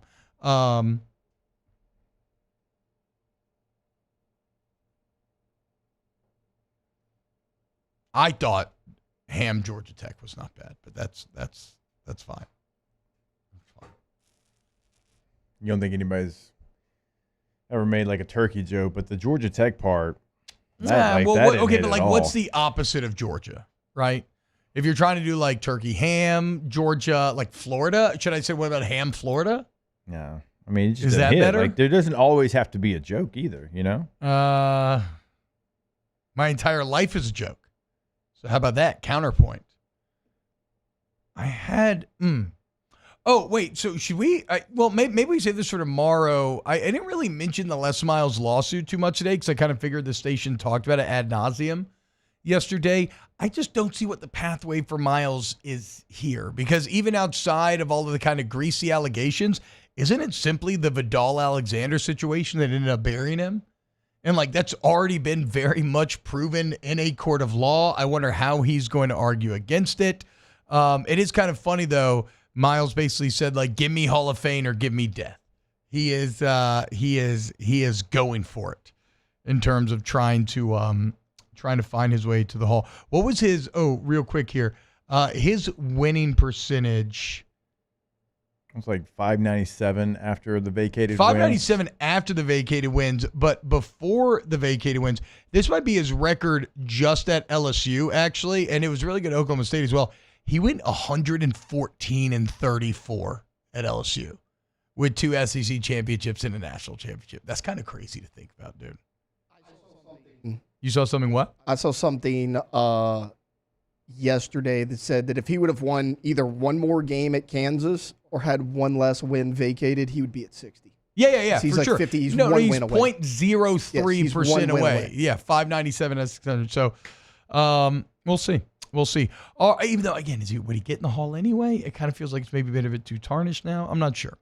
Let's go to break. When we get back, Ask the Bench, brought to you by Cole Kirsch Live as the Arts of the Movement. Let's cast it. Off the Bench with Hester and T-Bob. Tommy's Windows, Doors, and Siding. GoTommys.com is the website. GEAUX Tommys. If you need hardy plank or vinyl siding, you need wood or vinyl windows, you need any type of door, you need to make Tommy one of the best. Okay?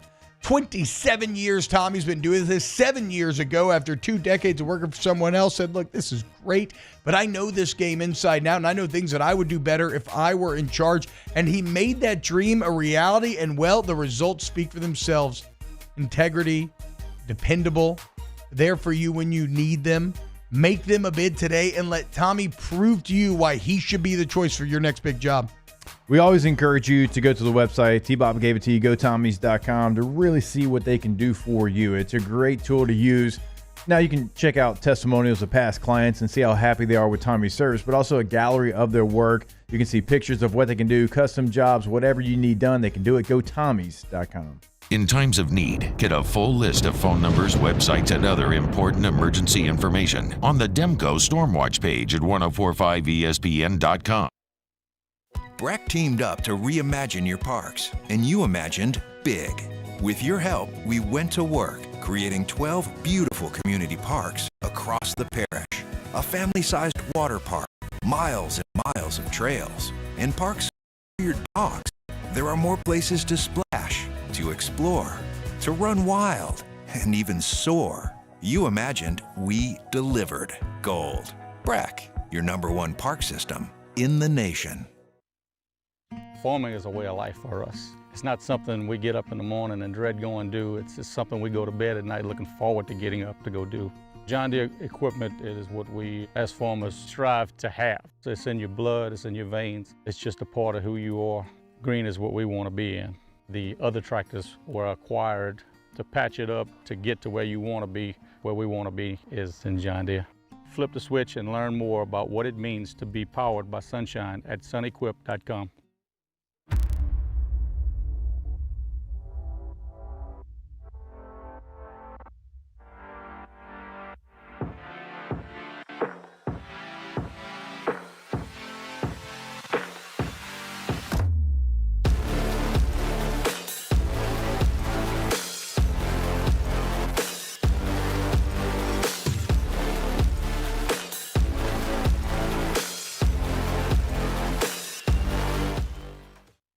Hey, it's Matt Moscona. For years, you've heard me tell you about Insurance Network of Louisiana, helping you find better coverage for less money. But it's not just for your home and auto. They also offer commercial property. So, retail stores, professional offices like doctors, dentists, attorneys, clothing boutiques.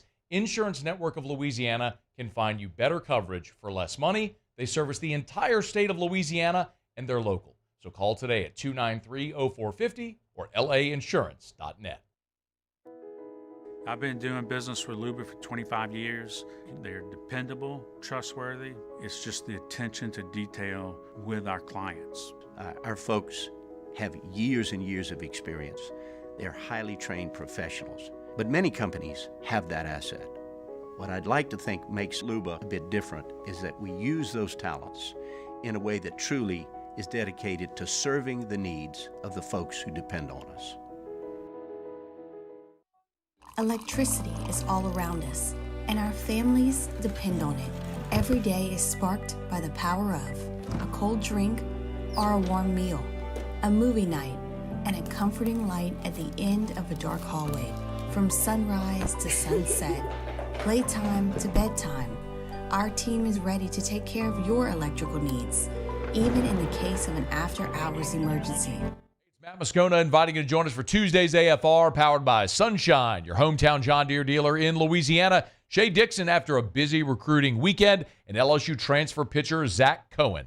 Join us 3 to 6, 104.5 ESPN Baton Rouge. I've been everywhere, man, looking for you, babe. Looking for you, babe. Searching for you, babe.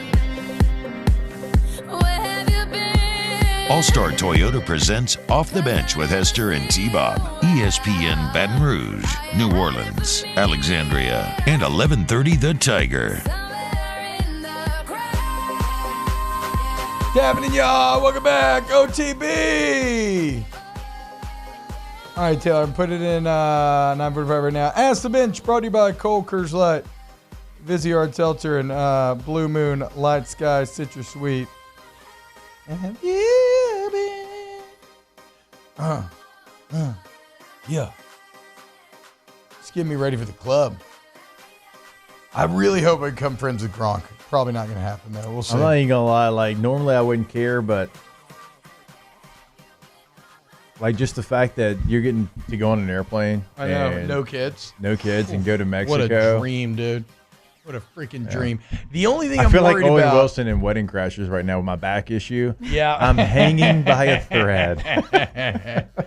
I'm going to catch you reading Don't Kill Myself books. I thought they said they weren't for you. They're not, but I might have glanced at them.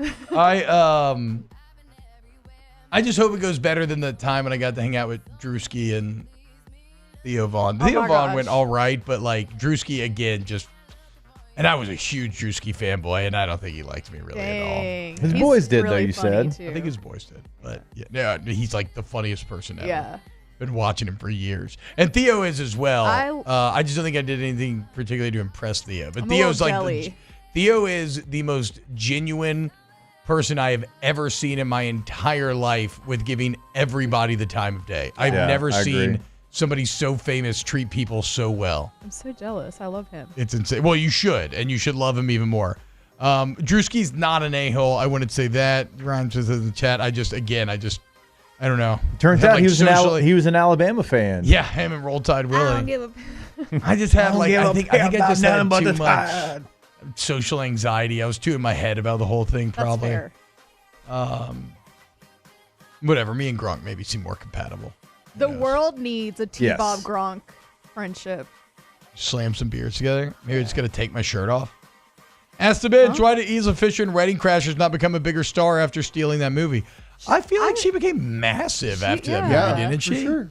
Well, because everybody else in there was already a star. Yeah, I thought she kind of took off. I thought so too. Yeah, we're gonna have. I mean, let's take a little Isla Fisher IMDb. What's her kind of? You shut your mouth when you're talking to me. I mean, I thought she was great. And then she's in the Now You See Me movie. Right? Yes. Now, she didn't. I mean, to be fair, she feels very famous, but looking at her IMDb, there's not like a. There's actually not a ton of hits. She does feel like super famous. Is it because she married Borat? Sacha Baron Cohen? Yeah. It's bad that we call him Borat. Ask the bench, would Zach Menberg have been better with a different offense? Wait. For sure, but he was pretty awesome that senior year still. Yeah, he was. Ask the bench, Sam's Club or Costco? Costco all day, and it's not even close. Sam's Club's got real grit. Glizzy. No, Sam's Club does not have grit. Yeah. It's an offshoot of Arkansas and the Waltons, and they don't treat their employees nearly as well as Costco does. They do treat their employees really well. At Costco? Yeah. Yeah. Yeah. Look, you got your choice. I have mine. Yeah, I would say Sam's Club. Yeah, and it sucks to hear such a good friend make such a bad choice, but I'm here to try to help you. We love you. We'll see you tomorrow for a little Hump Day OTB. Off the bench with Hester and T-Bob. Get Gordon and get it done. Gordon McKernan, Injury Attorneys, 225-88-88-88-88. I don't know how many eights I just said. 88. I lost the thread. 88. A lot of eights, okay? And you're going to eat when you get Gordon because you're going to get somebody who stands up for you to the big insurance company and gets you what you deserve. Follow him on social media at Get Gordon, where you see like great life advice, business advice, all that sort of stuff. But maybe most importantly, you see a lot of content with your favorite athletes, the member of the G team. A lot of natties popping off. What does that require? Investment, and you get it from your friends at Gordon McKernan Injury Attorneys. Get Gordon, get it done. Go to that website today because you go to getgordon.com, you can get a lot of things done. Imagine that. You can have a chat right there, get a consultation set up. You can check out past client results, what they can handle for you in the courtroom, all right there, getgordon.com. And then your area code in Louisiana, this is the right amount of eights, 888-8888. There it is, the extra mile on the border of expected and extraordinary for those willing to go further. Like vans customized for work or play, with safety and tech to keep you connected. Supported by a 5-star sales, service, and finance team, and backed by the 1-star you know. So go the extra mile. It's never crowded, because so few have what it takes to go there. Mercedes-Benz Vans. The Windsor Senior Living Community in Mandeville, Louisiana is a